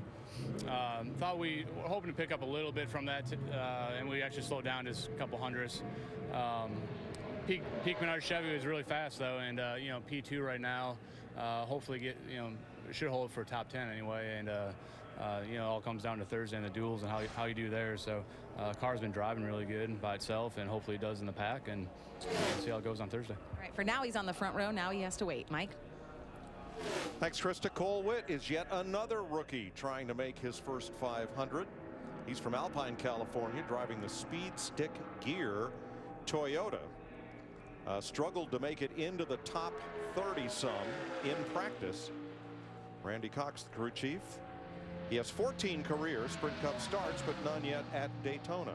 And we could see about halfway down the back straightaway at the base of the right side of the windshield, just a little bit of water spitting out. You can see it right there, that overflow, which tells me it's getting just a little bit warm. Finished 7th last year in the Nationwide Series for Junior Motorsports, and he clocks in 24th, 46.74.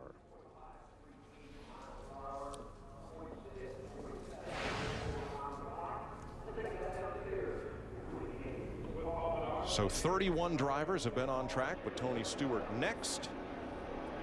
Rookie Austin Dillon on the way. Jeff? That's right, Mike. Austin Dillon down here, driver of the number 3 car, and you and I were talking a minute ago.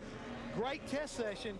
And you look up that leaderboard. How cool would it be to have that number 3 alongside Dale Earnhardt Jr. in that 88? I think it'd be really special, but hopefully the RCR cars can take over the front row for sure. That'd be cool. I got Newman right here with me, and Paul's in second, so it would be really special, though. I definitely want to thank all my guys. They built a great race car for this whole leading up to Speed Weeks, and Dow Chevrolet's fast, so hopefully we can put it where it deserves.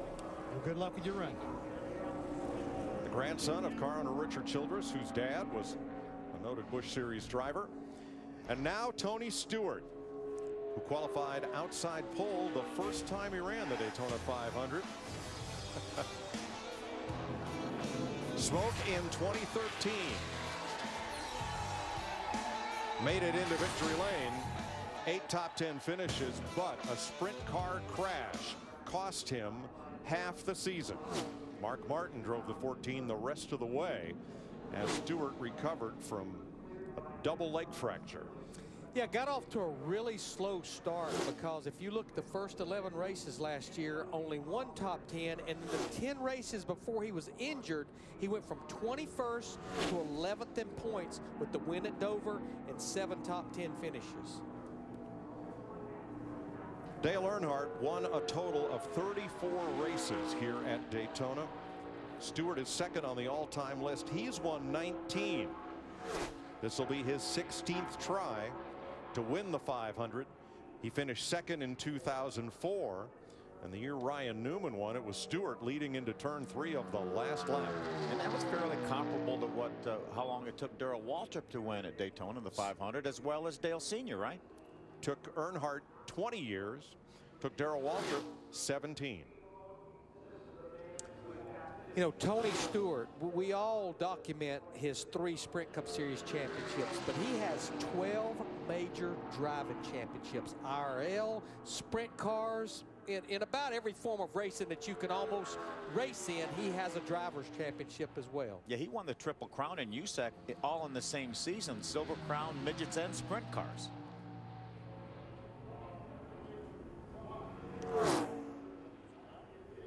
Tony Stewart, one of those 3 drivers that had the engine issue yesterday, like his teammate Danica Patrick, we know on Thursday in the Budweiser duel, as well as the Daytona 500. Regardless where he finishes, how he qualifies, he'll have to start at the rear of the field. A workmanlike run for Stewart, who puts the Bass Pro Shop Mobile 1 Chevrolet into the field 21st at 46.54. Let's check back in at the Hollywood Hotel. Yeah, Mike, we have Carl Edwards, who 2 years ago sat on the pole in his Ford, and you're looking here. You were just talking about when you heard Austin Dillon saying, hey, we want those RCR guys up front. You're saying him and his brother can really haul. Yes, we went down to Volusia the other night and watched Matt Crafton, Austin, and Ty. And Ty took off to about, I mean, he had literally a half-lap lead on everybody, and Austin caught him. And right as he caught him, the caution came out. And later, Mike Dillon said, hey, that probably saved me 2 race cars right there. But Ty ended up winning. They did a great job on dirt. A lot of speed. What does it mean? Just share with the viewers, you know, no matter what happens in the Great American Race, to have that pole from now until the race actually starts. It's great. I mean, you know, we talk about the lap here, and the lap is, it's a lot about the car. You got to do everything perfect as a driver. You get done with your lap, and you think, well, that's pretty cool. And then it sets in over time. You get to be in the pole position for a long time, longer than you do anywhere else. So, you know, as we watch Greg Biffle go around here, Greg and all the guys at Ford, everyone at Roush Fenway Racing have been working very hard to get these cars as fast as they could be. We were not good in testing, so hopefully we get some good speed. Yeah, and we were talking to Greg, and he was really disappointed after testing and was surprised yesterday when you hit the road and you had all that speed. And they were talking about the Unlimited last night. Those 2 Fords of Roger Penske's were up front and really fast. That's got to make you really optimistic about the rest of Speed Weeks. Right, and after the test, I think we all left here with our heads down a little bit, but everybody went to work. Robbie Reiser, Jimmy Finnig, Matt Pusha, everybody. And I guess it's a moment of truth right now. We can sit and talk about all we want, but we got to see how fast these things go. Well, this is a really fast first lap of 46.54. That's one of the best. Yeah, right to the top of the chart he is right now. So your teammate's got a shot. Right. And so what he's doing right now is he's trying to keep that thing right down on the line. But if you wiggle, you know how it is. You don't want to. He actually went up a little bit in the middle there, and then he came off low. I might have to. That I watched that. Well, he's blowing water though, so maybe the reason that first lap was fast is because they had a lot of tape on it. Well, we'll see if the thing can hang on. I know the guys at Yates Engines have been working really hard, Doug, and everybody, to get as much power as they can. That interval impressive. That's the best we've seen. Yeah, but when you say he's blowing water, when you heat the engine up, it loses power, right? Right, yeah, but man, this one's not losing power. It looks pretty good. So. Come on, baby. Come on. Oh, listen to Greg. He knows it. Man, that's all right. All right, he was taking notes up here. No, I'm taking notes. Yeah, is that what you mean? 'Cause that's pretty neat. Hey, so what he did was he rolled in the corner, rolled up a little bit in the center, and then got a run down the back straightaway. So very good lap. All right, Carl Edwards will continue with us live from Daytona, watching his teammate at Roush Fenway Ford, Greg Biffle. Pole qualifying for the Great American Race continues. We're glad to have you on Fox.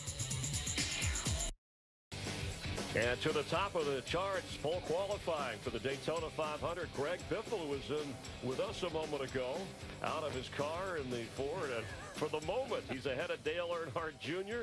Moments ago, Ryan Truex in his Toyota, and those times putting him currently at 31st. We have about another 10 or 15 drivers to go. Joey Logano in his Penske Ford, out on the track right now as you are watching pole qualifying for the Daytona 500 live on Fox. And this is WinTrack's actual weather data.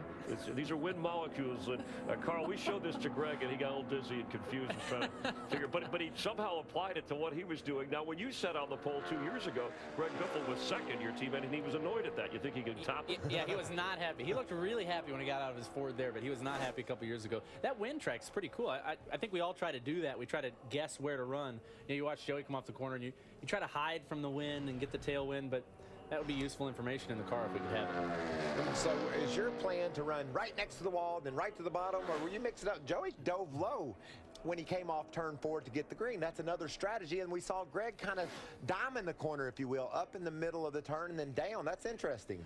What I'm wondering is if Barry Landis can actually show us Greg's complete lap again, just for me, because I'm going to do it. I'm going to do whatever he did. That worked really well. This is the fastest first lap I've seen. That's his second lap. I'm sorry. Yeah, that's my fault. Barry Landis is our producer / crew chief. He'll help you out on that. I did want to ask you, going out late, you know, Carl, versus early. Obviously, you can take notes, but the wind could be a factor. Conditions a little bit different. Does it matter much for you? When we got the pole here, the wind was blowing down the back straightaway. When I went, the wind just quit after my lap. As Joey puts it in 6th position there with another Ford, a good run for them. All right, let's check in as you see Joey Logano Krista Avoda. Yes, she is standing by with Greg Biffle. Thanks. Go, Krista. Yeah, you bet. Thanks, Chris. And, you know, Greg actually said he had someone riding along with him in the car. It was Mr. Goosebumps. Tell us about that lap. I tell you what, you know, when you have a chance at the front row, this 3 and Ford Fusion, I just can't say enough about the guys at the shop and Doug Yates and his whole group. They worked so hard to get us speed. You know, we came down here and we're about 25th in testing, and that gave us motivation to go home and work hard. And I didn't work hard. The guys worked hard, and so I'm just so proud to drive this thing. Hopefully that'll hold up. You know, I mean, there's a lot of cars left to go, a lot of fast cars, so we'll see. He said he was screaming on the inside and hugged his car when he got out. Mike? Carl? Yeah, I'm looking forward to my lap because it is true. Everybody went back and worked very hard. When they say we gain speed, where do you, without getting too technical? You go back and look at everything you can on the car. Doug Yates, he worked on everything he could for the engine. Matt Pusha and all the guys, all the crew chiefs, they worked really hard on getting every part of the car, you know, massaged. Jimmy Finnick has been working tirelessly, and that's it. You know, it's hard work. You know, it's interesting. Back in the day, we would go home and cut the body off and put a new body on it now. But we know so much about these cars and have so many resources about the body and how it needs to be to go through the air. Does a lot of it come down to the springs and shocks in the engine, all the data that you collected down here testing, small tweaks here and there, or was this a major overhaul for your team, you think? It was not a major overhaul, and I mean, you know how it is. You can build 3 cars and then go take them all to wind tunnel, and you know which one's the best one. And so it's about massaging on it, looking at that car, deciding how to make the other cars like it, or saying, hey, we're not going to run this car. You know, we took one of our cars that we tested down here, and that's a backup car now. So it's amazing. The last little bit helps. You called it. I mean, the difference in times is so tight. Any little thing makes a huge difference. Chris, that's the kind of times you see at Martinsville. Right. We got a 46.20 in 4th, all the way down to a 46.29 in 14th. It's amazing that these teams can all go home, build cars, bring them down here, and they run the same darn time. It's very impressive. I know, Carl, we're going to have to let you go in just a few moments here. But I did want to, we've been asking drivers who experienced last night in the Sprint Unlimited, as you chuckle, what you take from that you'll use this week and then in the Daytona 500. I really did learn a couple of things. I learned it's basically impossible to stay out of a wreck here if everybody's racing hard. If you look at all the cars that finished the race, they were almost all of them were involved in a wreck, even though they were still running. I did learn a lot about how to run the cars around one another. There's a lot more going on out there than it looks like. You have to have everything lined up perfectly. There's spots in the air where you got to get the cars lined up right. And I got to race real aggressively, and so did everyone else, obviously. And I did learn some things. Good luck at your 10th Daytona 500. Have a great season too, and it's always good to see you. And go after your teammate. Yeah, I'd like to upset him, but he was awfully happy. I'm gonna feel bad a little bit if we do it, but not too bad. He owes you one from a couple of years ago. All right, thanks, Carl. All right, thank you. Have a great season. Michael and I will continue to watch down here. Let's head back up to Phil, Larry, and Mike. Thank you. Michael McDowell pulls in the Caleb Levine Racing Ford after clocking in 28th of the 36 drivers who've been on track so far. This is Australia's Marcus Ambrose back with Richard Petty Motorsports in the number 9 Stanley Ford. This will be the 6th Daytona 500 for Marcus, who started 7th in 2012. Well, Marcus hung in there last night, didn't he, in the Sprint Unlimited? Got into a little bit of a skirmish with Dale Jr. there. I think Dale Jr. said he didn't really know where he was, Dale Jr. And unfortunately, they got together and put Dale Earnhardt into the wall. Marcus was able to go on and finish that race. He survived it and finished 7th anyhow. Yes. Now, Ambrose was one of 5 drivers who put up a top 10 practice speed in both sessions yesterday. And his teammate Eric Almirola in that 43 car right now is 5th quickest, the 2nd quickest Ford driver. Jeff? Yeah, speaking of Ford drivers, down with Brad Keselowski, when that number 16 went to the top of the leaderboard, I saw a big smile on your face. You guys got something for him? Well, I mean, we got the same engines with, Roush Yates, so we know that's not the reason if we don't. So hopefully we do. The guys have worked really hard back at Team Penske to bring us the best Miller Lite Ford Fusion we got. So that's pretty encouraging. And obviously last night in the Unlimited, we were really fast. So hopefully that carries over today. Good luck. Thanks, Jeff. Ambrose, former champion of the Australia V8 Supercar Series. Flirting with the top 5. There he is. Just about 13 100ths off pole, 14. Gaining a little more. Really quick first lap for Marcus, and it continues to go to the left. I'm not sure it's going to get up there on the front row, but this is a great run for this 9 car and Marcus Ambrose. In fact, he's going to be right there within his teammate Eric Almirola. And beats Almirola and Brian Scott Ambrose to 4th for Richard Petty at 46.17, 194.89. Coming up, Ryan Newman and rookie Austin Dillon. They were 2 of the fastest yesterday.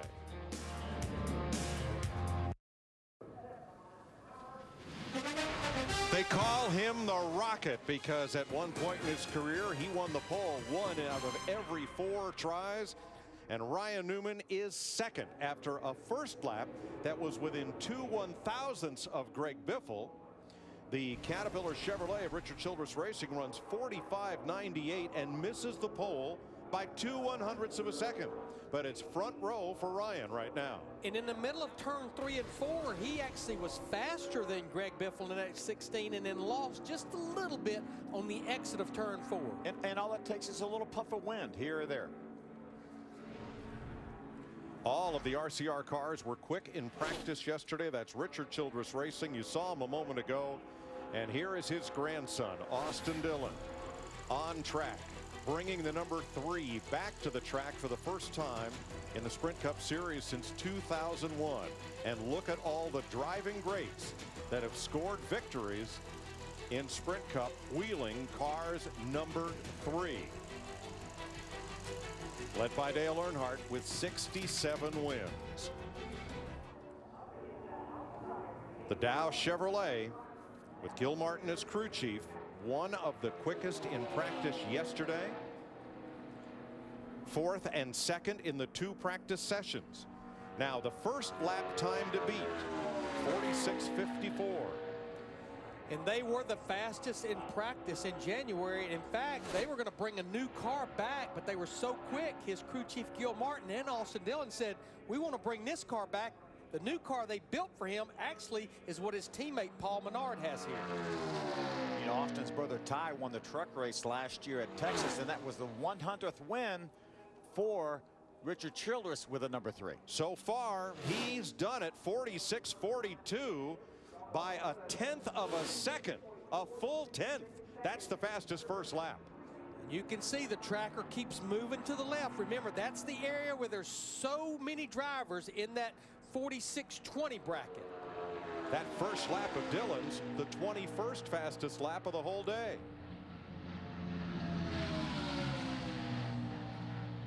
This is the number to watch. That right there, that's the interval. Right now, he's tracking on the front row. I'm not sure. There it goes to the left. Is it going to stay there as he comes to the checkered flag? Top of the chart for Austin Dillon.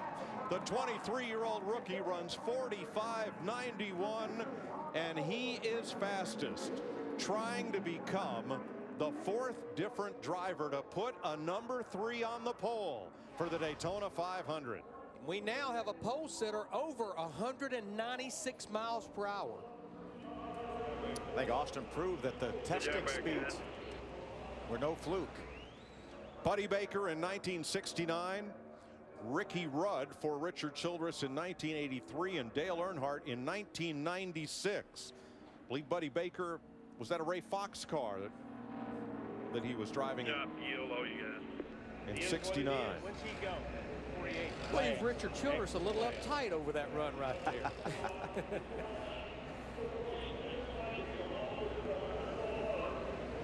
How about that?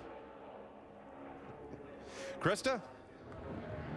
4 RCR cars in the top 7. I'm with Ryan Newman. We were down here watching that lap. Your owner there, very happy. But how is the car for you? This RCR power is serious stuff. Yeah, the ECR engines are great, and everybody at Richard Childress Racing has done a really good job to be prepared for getting to have the raw speed that we need to qualify well here. So obviously right now we're not in the top 2, but I think that our car will race good. Didn't have the finish we wanted to last night, but had a shot at leading it with 2 laps to go. We just didn't get the pass completed and got a freight train. So we'll see.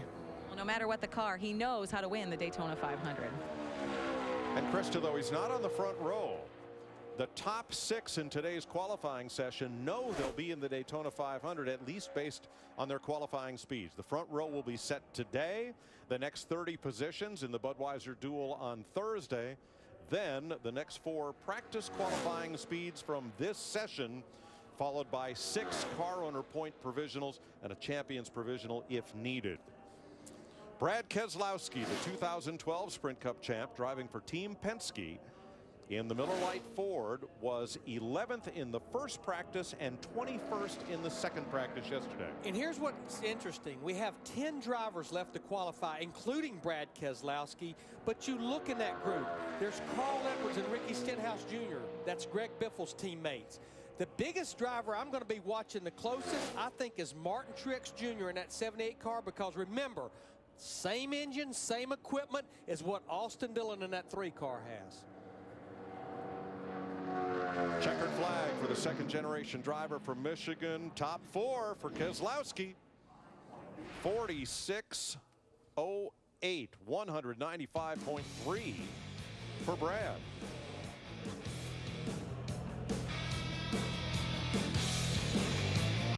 Speed Weeks continues on Fox Sports 1 with the Budweiser Duel. 2 qualifying races to determine the starting order of the Great American Race, the Budweiser Duel, Thursday. And catch the Daytona 500 on Fox. Daytona 500 pole qualifying is sponsored by your next truck, Ford F-150.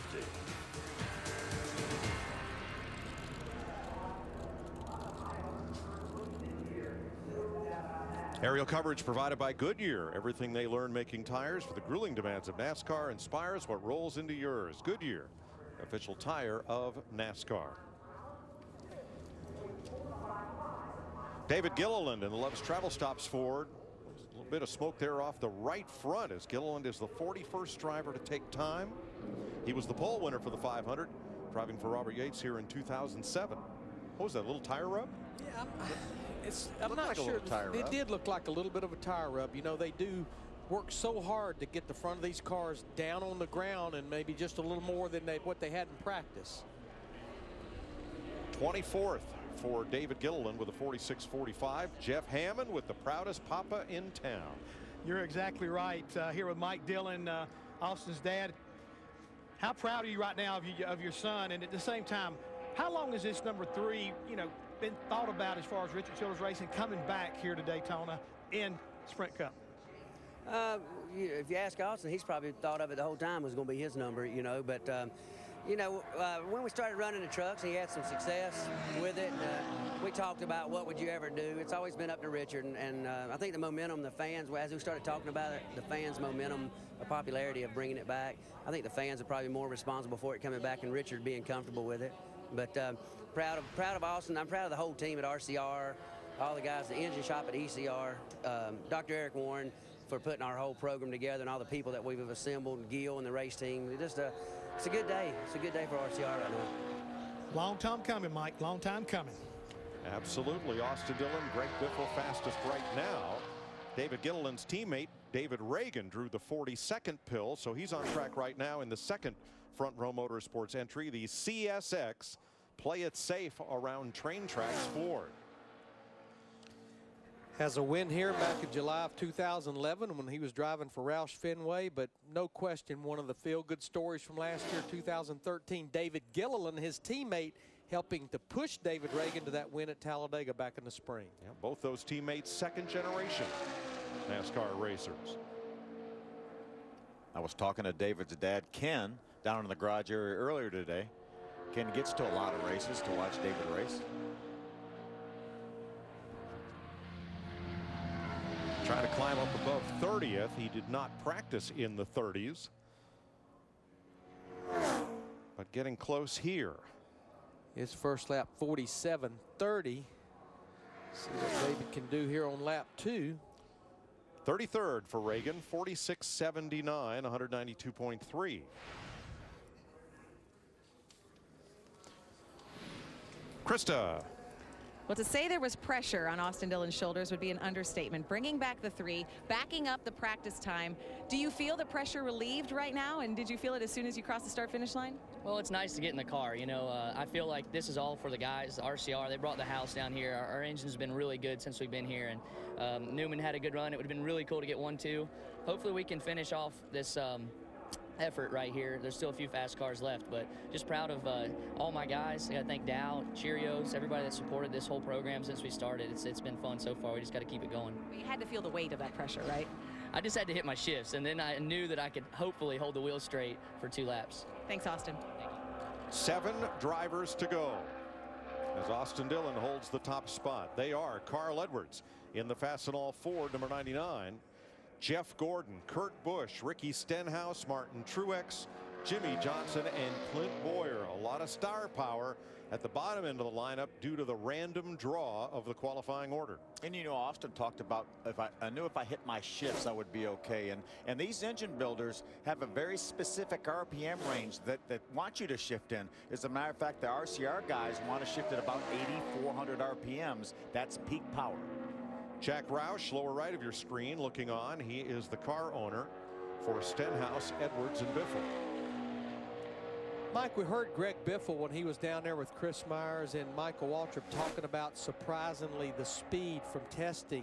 And you and I were part of doing the testing back here in January, and it appeared the 4 drivers were lacking on speed. But right now, they have to be awfully happy with 5 drivers in the top 10 so far.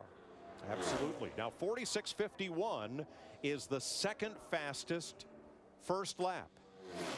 He lacked about 9/100ths of a second to Austin Dillon, but was 3/100ths quicker on his first lap than teammate Greg Biffle.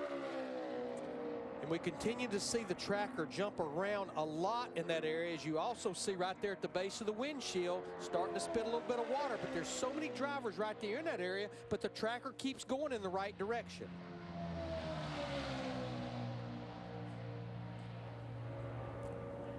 Not making time, not making up any off turn number 4. But he's working on being the 3rd Ford driver to be in the top 5. 3rd for Carl Edwards. 45.98. Biffle has team bragging rights by 2/100ths of a second, but Edwards misses the top spot by only 7/100ths. And the other thing that to me is a little bit of a surprise, we have 1 Toyota driver left to go. It'll be Clint Boyer in the 15 car. He will go dead last. The fastest Toyota driver right now, Matt Kenseth in the 20, all the way back in 13th. 6 drivers to go. 4-time champion Jeff Gordon rolls out in his Hendrick Motorsports Chevrolet, the AARP Drive to End Hunger Chevy. Jeff was the pole sitter back in 1999. He ran his first 500 in 1993, and he has not missed a Sprint Cup race since. That is amazing. What an amazing record. Yeah, starting his 22nd season full-time in Sprint Cup this year. A 3-time Daytona 500 winner. He holds 74 pole positions and 88 wins, 3rd on the all-time list, and far and away the winningest active driver in Sprint Cup racing. And Jimmy Johnson is still to go in the 48 car, but Jeff's other teammates, Dale Earnhardt Jr. in the 88 is 6th. Casey Kane in the 5 is 15th right now. One thing you may not know about Jeff Gordon, he's a huge Formula One fan. Rarely misses qualifying, the knockout qualifying. Made some interesting parallels between that in Formula One and what's to come in NASCAR beginning next week. But he's a big fan. A number of years ago, I had the pleasure of going to Indianapolis Motor Speedway when they had the Formula One track there. And actually, Jeff Gordon and Juan Pablo Montoya swapped seats. They called it trading paint. And it didn't take long for Jeff Gordon to be about as quick as Juan Pablo Montoya in that Formula One car. All right, 46.64. That is the 6th fastest first lap. It's right there in the area that his teammate Dale Earnhardt Jr. ran on his first lap.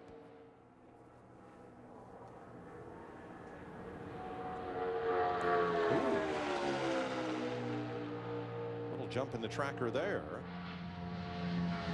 As he goes through 3 and 4, it keeps drifting a little bit toward the left. Looks like he may end up here in the top 10 after this run. Don't know if it's going to get to the top 5. 7th for Jeff Gordon. 4 100ths off Dale Earnhardt Jr., his teammate. They sit 6th and 7th right now.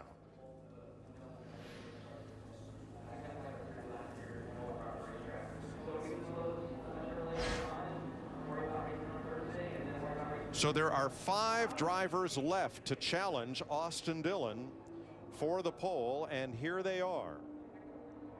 1 Ford, 1 Toyota, 3 Chevrolets. Michael, who's got a shot? Well, I like what Larry said about Truex Jr. He's been fast this weekend. He could have a shot at the pole, but I like to look at Ricky Stenhouse Jr. There's 3 Fords in the top 5. Stenhouse will have a shot to run just like those guys. So I think between Stenhouse and Truex, you got a couple of guys that could still knock Austin Dillon off the pole. And do we ever want to count out Jimmy Johnson, y'all? Never. No. Not qualifying, not race, not championship. Today, the front row is set for the Daytona 500. Right now, it's Austin Dillon Chevrolet and Greg Biffle's Ford. This is the Haas Automation Chevrolet for Kurt Busch, former series champion, back 10, gosh, doesn't seem like 10 seasons ago, does it? First qualifying attempt for this brand new team, the 4th team out of Stewart-Haas Racing. Car owner Gene Haas has had his company, Haas Automation, on a lot of cars through the years since he became involved in this sport as a sponsor and as a team owner. But he says, I've never been to victory lane with my name on the car. I want to change that. So they formed a 4th team at Stewart-Haas and hired Kurt Busch, who had a great season last year, great comeback year with Furniture Row Racing, and now moves over to team with Kevin Harvick, Tony Stewart, and Danica Patrick. Kurt Busch works so closely with the Armed Forces Foundation, and this year, each race, he's going to team up with them to race in honor or memory of a service member. And this week for the Daytona 500, Brandon Morocco, who was injured in 2009, will actually be a guest of Kurt here at Daytona for the Daytona 500. Now that first lap of 46.91, that's back around 20th for first lap speeds. Remember, this is a team that did lose an engine in practice yesterday, 2 of them, Tony Stewart and Danica Patrick. So is it possible, given that they've dialed things back just a little bit toward reliability and away from top speed? Well, yeah, right now the fastest Stewart-Haas driver would be Kevin Harvick, back in 19th, just barely inside the top 20. Kurt Busch is 24th, 46.37 for the Outlaw in the Haas Automation Chevy. Now we have our Fox Ghost Lap, and for a long time today, Dale Earnhardt Jr. was fastest. He's since been eclipsed by 5 drivers, but while Jr. was fastest, we compared his lap today with Danica Patrick's pole-winning lap of 1 year ago. Excuse me. Now here is Austin Dillon on the Ghost car, and they're going to be about 1/10 of a second apart. And this is Dale Earnhardt Jr. compared with Austin Dillon. Right through turn 2, right on top of each other on the exit, looks like Austin Dillon in the 3 starts to pull away, and really pulls away by over a car length down the back straightaway. Gosh, close to 2 car lengths really by the time they get to turn number 3. See, a little bit higher on the racetrack, Austin is, than Dale Jr. was. Which possibly Dale Earnhardt Jr., that bogs the car down maybe just a little bit more than Austin Dillon. Look at the difference in the line, though, on that short straightaway coming back to the tri-oval. So that's our Ghost Lap with Dale Jr. and Austin Dillon's lap. Now the wind, it hasn't died down, but the flags are not nearly as straight out as they had been earlier. So a little less wind than we've had, as last year's Sunoco Rookie of the Year, Ricky Stenhouse, heads onto the track for Jack Roush to make his qualifying pass and work his way into his 3rd Daytona 500. He's in the Nationwide Insurance Ford. Crew chief change. Mike Kelly, his crew chief from the Nationwide Series, when he won back-to-back championships, is now calling the shots for this 17 car. Ricky, a full year under his belt in the Cup Series, feels like he's way better prepared for this year than he was last year. We've talked about his two teammates being second, third right now, Greg Biffle and Carl Edwards. In practice yesterday, Ricky Stenhouse Jr. in his 17 was just a little bit slower than those two drivers. And that's true of his first lap as well. It's about 2/10 off the pace of lap 1 by Biffle and Edwards. Had a great run at Talladega in the fall, finished third there. That was his one top 5 finish of 2013. He was pushing a little bit of water out down the backstretch. But he keeps pushing toward that top 5 as well. Just outside of the top 5 right now, which would be just behind his teammates, Carl Edwards and Greg Biffle. This is going to be a great run for Ricky Stenhouse Jr., which would be a great qualifying day for Roush Fenway drivers. That'll be 5 Fords in the top 10, along with 5 Chevrolets, as Stenhouse clocks in 8th at a 46.15, 195 miles an hour flat. Car owner Jack Roush. 3 cars to go as we set the front row for the Daytona 500. When we leave here tonight, 13 drivers will know that they are in the race. 2 on the front row. The 4 next fastest cars from pole qualifying, if they don't race their way in Thursday, can fall back on their qualifying speed. Then the top 6 in car owner points not yet in the race, and then the most recent past champion, if that provisional spot is needed, or we go to the next car in owner points. So the next step in setting the Daytona 500 field will happen Thursday night on Fox Sports 1. It's the Budweiser Duel at Daytona. 2 150-mile races that will set the starting lineup. And for the first time, we'll have them in prime time. And you'll see it on Fox Sports 1. And the thing about it, Mike, 49 drivers. When those 2 races are over, 6 will have to pack up and go home, and their season will start possibly the next week. But 43 drivers coming here knowing I have a chance to win the Daytona 500. So the car bottoming out a little bit here. I know that's that will slow that car down a little bit. I know they were talking about in the garage area, this Furniture Row team, that their car was really on the splitter yesterday when they made their first run. They didn't even run in the second practice session. They only made 1 run total all day long, 2 laps in that practice session.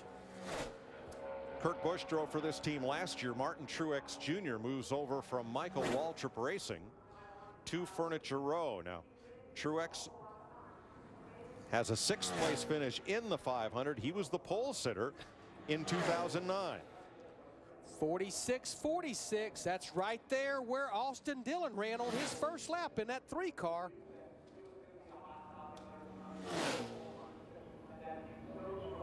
Right now, Martin Truex Jr., you can see he's tracking on the front row, but this is what we want to watch. That's the differential right now between he and Austin Dillon. Truex looking for his 8th career pole in the Sprint Cup Series. 3 100ths of a second is the difference. See what happens when he gets off turn 4, as long as he didn't scrub any speed, but it's going to be oh so close. Second for Martin Truex.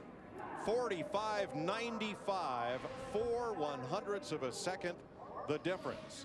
That knocks Greg Biffle's Ford off the front row. Yeah, boys. Awesome. Our top 5 drivers separated by 7 100ths of a second. Woo! Well, could this have been the difference right here? Looks like probably the exhaust pipes, Larry, wouldn't you say? And maybe that doesn't look like much, but it can be a whole lot on the stopwatch. And that's exactly what we're hearing that they said on the radio. 2 to go. 2 of NASCAR's top drivers, 6-time champion Jimmy Johnson and Clint Boyer, will be the final qualifiers. Jimmy Johnson is the only driver in the field that has multiple Daytona 500 winner poles. He won 2 of them. One of them as a rookie. This morning, Johnson ran that half marathon in 1 hour 28 minutes. Knocked more than a minute off his time last year, and that's about a 6:40 pace per mile. Wow. But here, the Lowe's Chevrolet A lot Also, of bottoming out lot of right there. sparks. A lot of bottoming out. And, you know, I keep thinking about, which we've seen this before with Jimmy Johnson in his 48 car, a lot of issues down there in inspection. So that's always a question. His first trip to Daytona for the 500, he sat on the pole. That was 2002. He backed it up with another pole in 2008. That car spent a lot of time outside the tech shed getting tweaked before it finally passed, and his first lap of 46.76 is indicative of a run right around 10th place. Again, you wonder after the issues that the HMS engines had yesterday whether everybody dialed it down just a little bit. Because right now, he has the two teammates, Dale Earnhardt Jr. and Jeff Gordon, at 7th and 8th inside the top 10. And with only 2 drivers to go, they will stay in the top 10. 32 career poles for Jimmy Johnson. It's not going to get to the top 15, it doesn't look like. 14th for the Lowe Chevrolet, 46.24. 194.6 miles per hour for Johnson.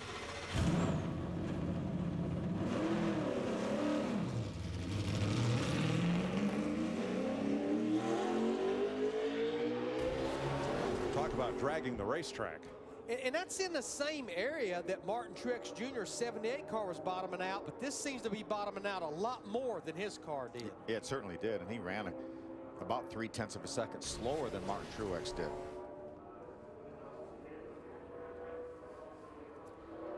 So that leaves one driver with a shot at the pole, and that is Clint Boyer in Michael Waltrip's 5-hour Energy Toyota. Now, right now, the fastest Toyota is Matt Kenseth, 46.25, 17th fastest. The top 15, all Chevrolets and Fords. You know, you can just hear it in Clint's voice when he's been interviewed down here all this week is just getting back to victory lane. Finished 2nd in the points with 3 wins back in 2012.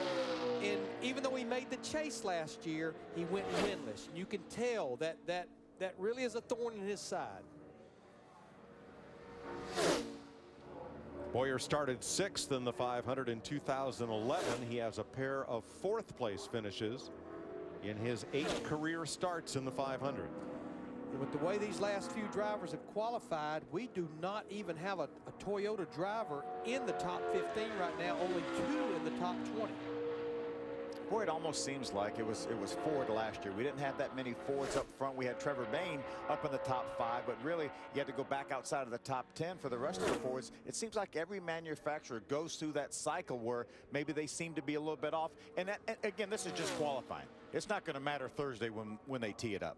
All right, the best first lap, 46.42, Austin Dillon. Boyer's first lap, 46.78, 3.5 tenths off pole. That is, however, faster than Matt Kenseth's first lap, and Kenseth in 17th place is the quickest Toyota right now. Boyer is moving toward that direction, just inside the top 20 right now, about halfway through turn 3 and 4. Looking at that first lap, he should have a shot at maybe getting up in the top 15. Well, the way the tracker's looking, it certainly, and then it jumps back the other way. It's just there's so many drivers right there. There's about 12 drivers in the 46.20s. 20th for Clint Boyer. It's over. With crew chief Gil Martin, Austin Dillon will get to celebrate for an entire week as the pole sitter for the Daytona 500. He is the 5th rookie candidate to win the 500 pole. And the 4th driver, Krista, to win the pole for the 500 in a car with the number 3. And the first thing he just said, hey, that puts us in the Sprint Unlimited next year. It also puts you leading the field. I'm just going to say this, leading the field to the green in the Daytona 500 in the 3 car. It's been 1,330 100,038, 392 laps since the 3 was on the track in a Sprint Cup race. I just got chills saying it, if I could spit it out. What does this mean to you, Austin? This is awesome. It's all for our guys. And this guy right here, the head engine builder right here, Danny Lawrence, it's his birthday, so we got him a 1-2 start at Daytona. This is pretty awesome. I love it. I love it. Good job, buddy. Thank you. And we talked about the pressure, the fact that, I mean, all the hype is surrounding you, obviously bringing the 3 back. You've driven the 3 for so many years in the other series. But do you understand the magnitude for some of these fans, for drivers who have never raced against the 3, yourself being behind the wheel, your father, your grandfather, you've been in victory lane with Dale Earnhardt when he won the Daytona 500 when you were about this tall. Is it all going to sink in? Has it sunk in? And when do you think it will? You just try and stay focused, and because everybody wants to see this number perform well, and that's what my goals are, is to stay focused. It's hard to celebrate because I know this is just qualifying, but it's great for these guys. Like Gil said, you never know the next time you'll be standing in this position again. So it's awesome. Just want to thank our family back at home at RCR. They've done such a good job. The Fab Shop, Engine Shop, everybody, my guys. It's just it's all them. I hope. Luckily, I didn't mess it up. We knew we had a fast car, and we came down here and we brought it back, so it's good. Speaking of your family, would you like to see your grandfather's reaction? Go ahead and take a look right here. Yeah, there you go, the fist pump. That's pretty awesome. Luckily, that's good. Usually, if it's a bad, it'll be chapstick across his lips, and he wasn't wearing it out today, so this is a good day for him. Congratulations. We sleep well tonight, Austin Dillon, and Jeff Hammond is with RC. Yes, I am, and right now he's kind of laughing at his grandson. But Richard Childress, they say timing is everything, and right now I'd have to believe you've got this timing exactly right. Well, I couldn't be more prouder for Austin and Gil and all the guys that worked so hard this winter to come down here and run good. We wanted to put on a good showing with a 3, and couldn't be more prouder of everybody, and have another ECR engine with furniture row on the outside. That makes us all proud. Hey, is the pressure off now, or is it more on? It's always on when you got grandsons racing for you.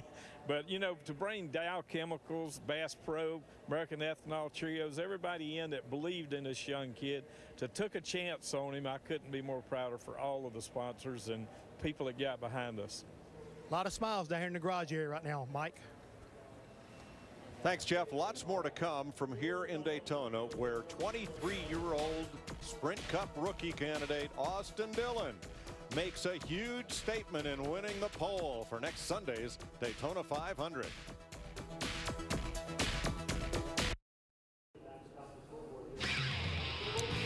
The day belongs to rookie Austin Dillon, 5th rookie to win the 500 pole. The last time we had a rookie class this big was 20 years ago, and rookie Loy Allen won the 500 pole that year.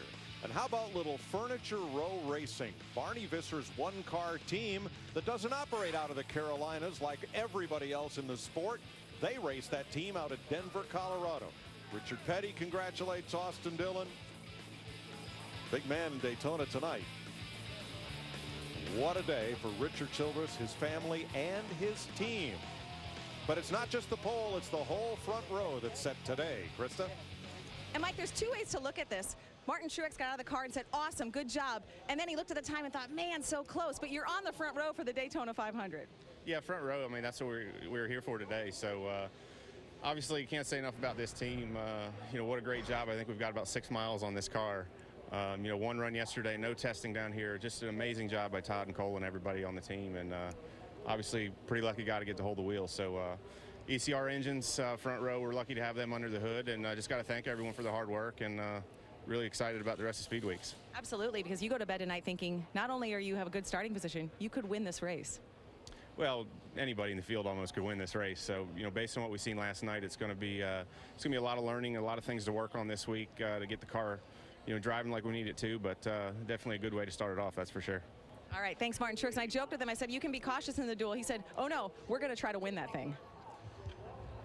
Thanks, Krista. Phil Parsons, I wonder which is the bigger surprise, a rookie on the pole for the 500 or a single car team earning a front row spot?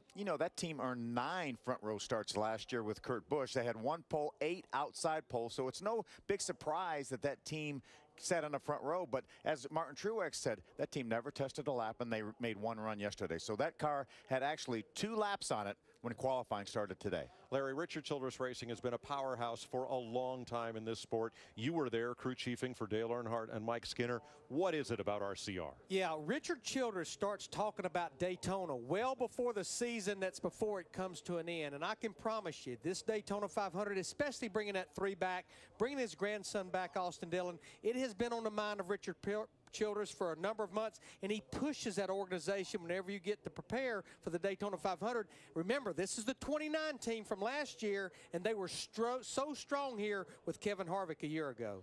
Let's take you back to a big day in Larry McReynolds' racing life as he celebrated in victory lane with Dale Earnhardt and a couple of young kids. Yes, that is 7-year-old Austin Dillon and his younger brother Ty with the Harley Earl Trophy and Dale Earnhardt in victory lane at Daytona 1998. Chris Myers. Mike, guys, thanks. And Austin Dillon said of that moment, I thought it'd be really cool as a kid to get to do that every weekend.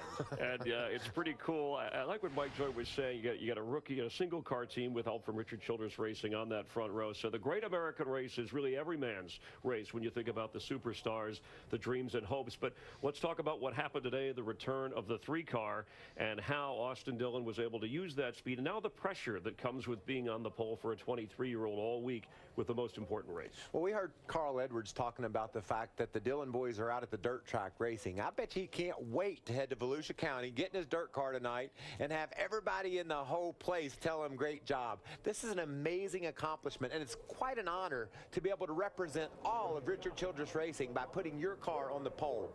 Austin is a very smart young man. He's very respectful, and he deserves this opportunity. And I know that he understands that Richard Childress Racing had a little bit more to do with him getting the pole today than Austin actually did. He will earn his money on Thursday and Sunday, and I know he's looking forward to that opportunity. The adrenaline rush a week from today, the Daytona 500, which you'll see right here on Fox. But the front row, Austin Dillon, and then from Furniture Row, Martin Truex Jr., and there is grandfather and grandson embracing. We'll have more. We're live in Daytona in just a moment.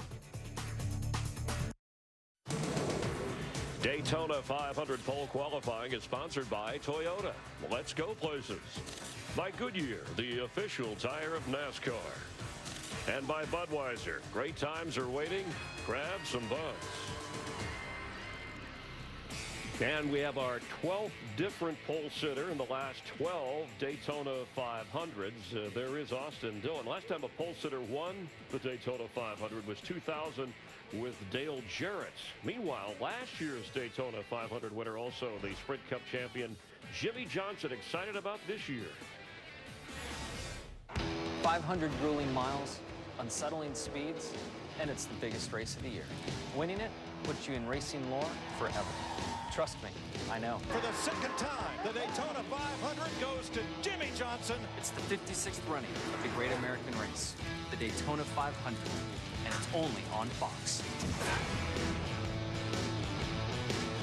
So we know what the front row is for the Great American Race, and if you've noticed, Michael in his fire suit was out running, qualifying, and we'll see you not only in the Daytona 500, but in Thursday's Budweiser duels, right? The races, obviously, that help determine the rest of the field in the running order. Yeah, and those races are going to be very interesting for the drivers, particularly because they've got to figure out how to draft around other cars. They saw things last night in the Sprint Unlimited that they didn't know they were going to see. All the moves, the big drafts, the closing rate that the cars had.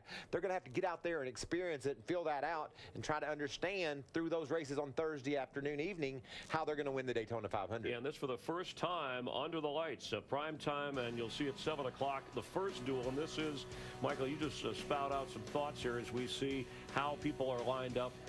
Ricky Stenhouse Jr., you see Joey Logano with Eric Almirola in row 4 again in the first Budweiser duel. Yeah, and guys like Kevin Harvick, he came through 2013 with a fast car, won a bunch of races, got wrecked in the 500. And Danica Patrick, she showed a lot of speed last night in the Unlimited, got herself into the top 5 there before she got in a crash. So Danica needs to continue improving and learning. I think she had a good night last night. We'll see what she does Thursday. Brian Vickers, part of Michael Waltrip Racing. Tony Stewart after that crash last night. Again, he was okay with his leg. Amazing. I was really happy that Tony got out of the car with the same great attitude that he had when he got into it after that crash, and his physical being as well. And you'll be involved in the second half of the Budweiser Duels, seen live on Fox Sports 1 for the first time under the lights from Daytona International Speedway. That Ford of Brad Keselowski looked really fast last night, so that's kind of what you go off of. Jimmy Johnson struggled in the shootout, or excuse me, in the Unlimited, so he'll have to try to figure out what he needs to do to run better. Spun out coming off turn 4. Hamlin, that car was impressive last night, won all 3 segments in the Unlimited. So all the drivers that are in these duels will be thinking about what Saturday night looked like and what it took last night to win, and I know that's exactly what I'll be doing. Yep.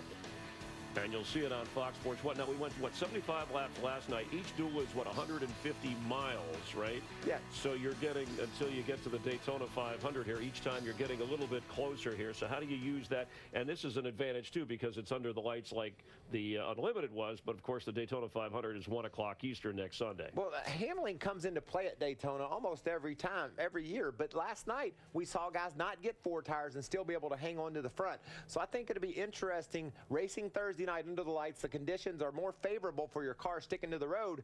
Then you've got to flip over and get ready for the Daytona 500 and run it under sunlight. Could be slipperier, more difficult to get a hold of, and cause the driver some challenges on Sunday. We know that Fords have showed some speed today. Chevrolets have won the most Daytona 500s. Toyota, in their 8th year, has not yet won a Daytona 500. You're in a Toyota. Not great speeds today. We know about Matt Kenseth. Is there concern in the Toyota camp? Well, there would be if Denny Hamlin hadn't dominated the Unlimited last night. We obviously didn't have the speeds in the Toyota to contend for the pole or even the top 10. But last night, when you had all those cars drafting, Denny's car was extremely fast. Everybody knows that it's 2 different worlds. How you qualify and get the pole, it's a different world at Daytona, how you're going to race and win those. Did anything disappoint you today? I want to ask you a little bit about some of the runs other than the things we touched on, the Toyota engines. Certainly Hendrick Motorsports Jr. got off to a good start. We'll address that and a lot more when we continue here in Daytona.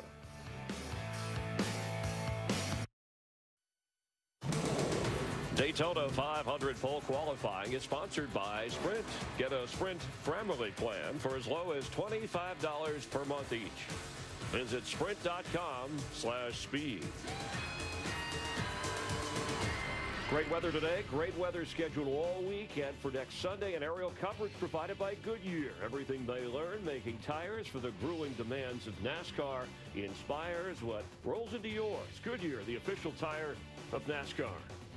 1 week from today, the Daytona 500, 1 o'clock Eastern on Fox, 11 a.m. on Fox Sports 1 race day, the noon with our pre-race, and you'll be part of that. You'll be running. I do want to talk about Dale Earnhardt Jr., who went out first, kind of set the pace. It looked for a while like he was going to be on the pole or the front row. Didn't hold up, obviously. Yeah, he wound up just outside the top 5. But, Chris, I wonder if that early draw hurt him, because as time went on, it seemed like the faster cars went later in the day. So Junior probably has a car that he feels like was a contender for the pole. All 4 Hendrick Motorsports cars, we've talked about their struggle in practice, but all 4 of them are in the top 20 during qualifying. So look for those guys to be just fine on Thursday night. And I know the drivers and the fans watching, practice is one thing, but racing, we finally saw racing last night. We're going to see it in the Budweiser Duels, and then, of course, next Sunday. But last night, Jimmy Johnson just got loose trying to make his move. They had a field of 18 in the Sprint Unlimited. He was okay. And then this 8-car wreck that involved guys like Tony Stewart and Matt Kenseth. And Ricky Stenhouse Jr. and the girlfriend ran into her car there, Danica Patrick. It was one of those things where his vision was blocked. Kyle Busch, who talked to us a little bit earlier about what he learned and took from this. And Jr. and Ambrose tangled. Dale Earnhardt Jr. actually led 7 laps, was in position to win it. Denny Hamlin, who sat with us earlier today in the 11 FedEx Toyota, was consistent, winning the first segment, the second, and then finally the race, and the fans voting through Sprint, and we appreciate their cooperation in that area as well. Well, it was an amazing race last night. These guys are in victory lane. You get to go to victory lane when you sit on the front row at Daytona and get your picture of your car taken. That's quite an honor to be up front in the Daytona 500. But that race last night, I think everybody was surprised by the action. When all those cars crashed, there was only 9 cars left on the track, and 3 of them had been in the accident. But yet when they went back to green flag racing, we saw passing from the front to the back. With 3 to go, Denny Hamlin was running 8th, and he came through and won the race with a 3-wide pass on the back straightaway. That's what Daytona is all about, and that's what I'm excited about next weekend. Yeah, and will we see that in the Budweiser Duels on Thursday evening? Well, hopefully the Budweiser duels will be a little more calm. These guys have their favorite cars now. Those cars they raced last night, they were expendable. They didn't need them anymore. They said, the crew told them, just go win. I don't care what else happens. Thursday's a little bit different. You want to learn about your car, you want to understand what you got, and then you want to have that car to race on Sunday, continuing to improve it all through the weekend. So hopefully a little calmer, but sometimes when you put that helmet on, things kind of go crazy. Well, we're talking to a two-time Daytona 500 champ, and I've heard drivers, some of the broadcasters talk about how you get this style of racing. I want you to expound on that, but let's get some thoughts from drivers about the Daytona 500 and what it means to them. If I had to describe Daytona in one word, I'd have to go with unpredictable. Are you kidding me? Unbelievable! Happy birthday, Trevor Bayne, 20 years old. It stands on its own as its own championship weekend. The Daytona 500 is special to me because of how difficult this race is to win.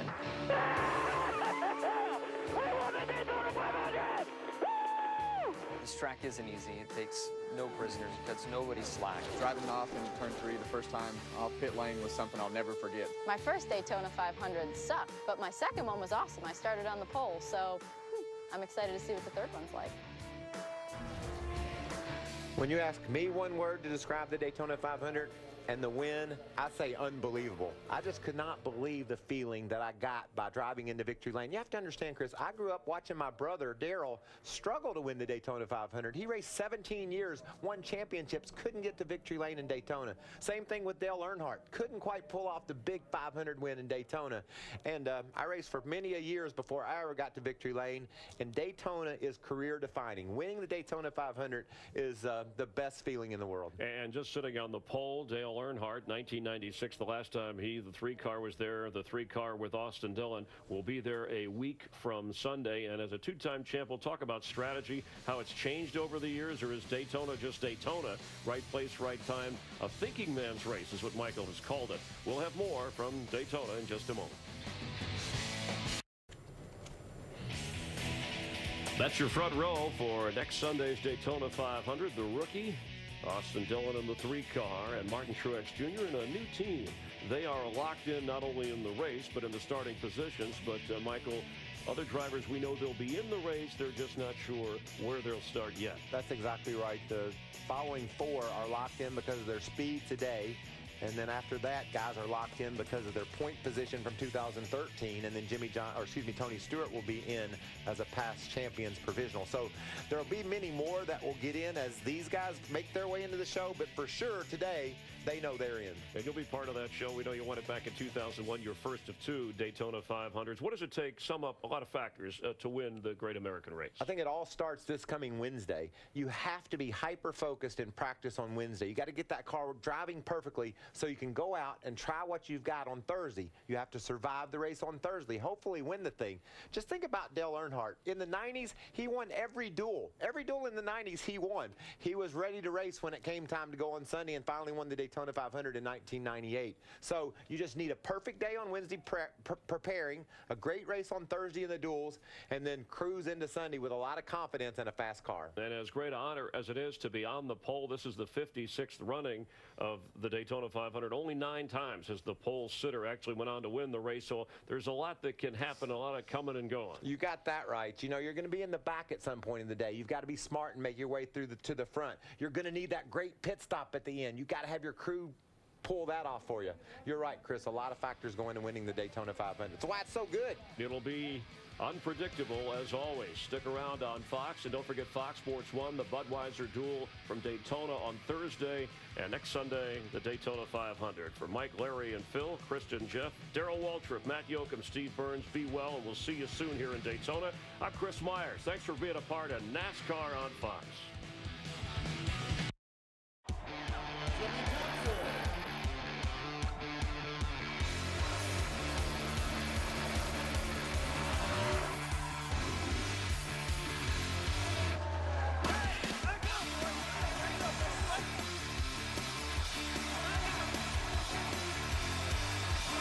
The more you know, the faster it gets.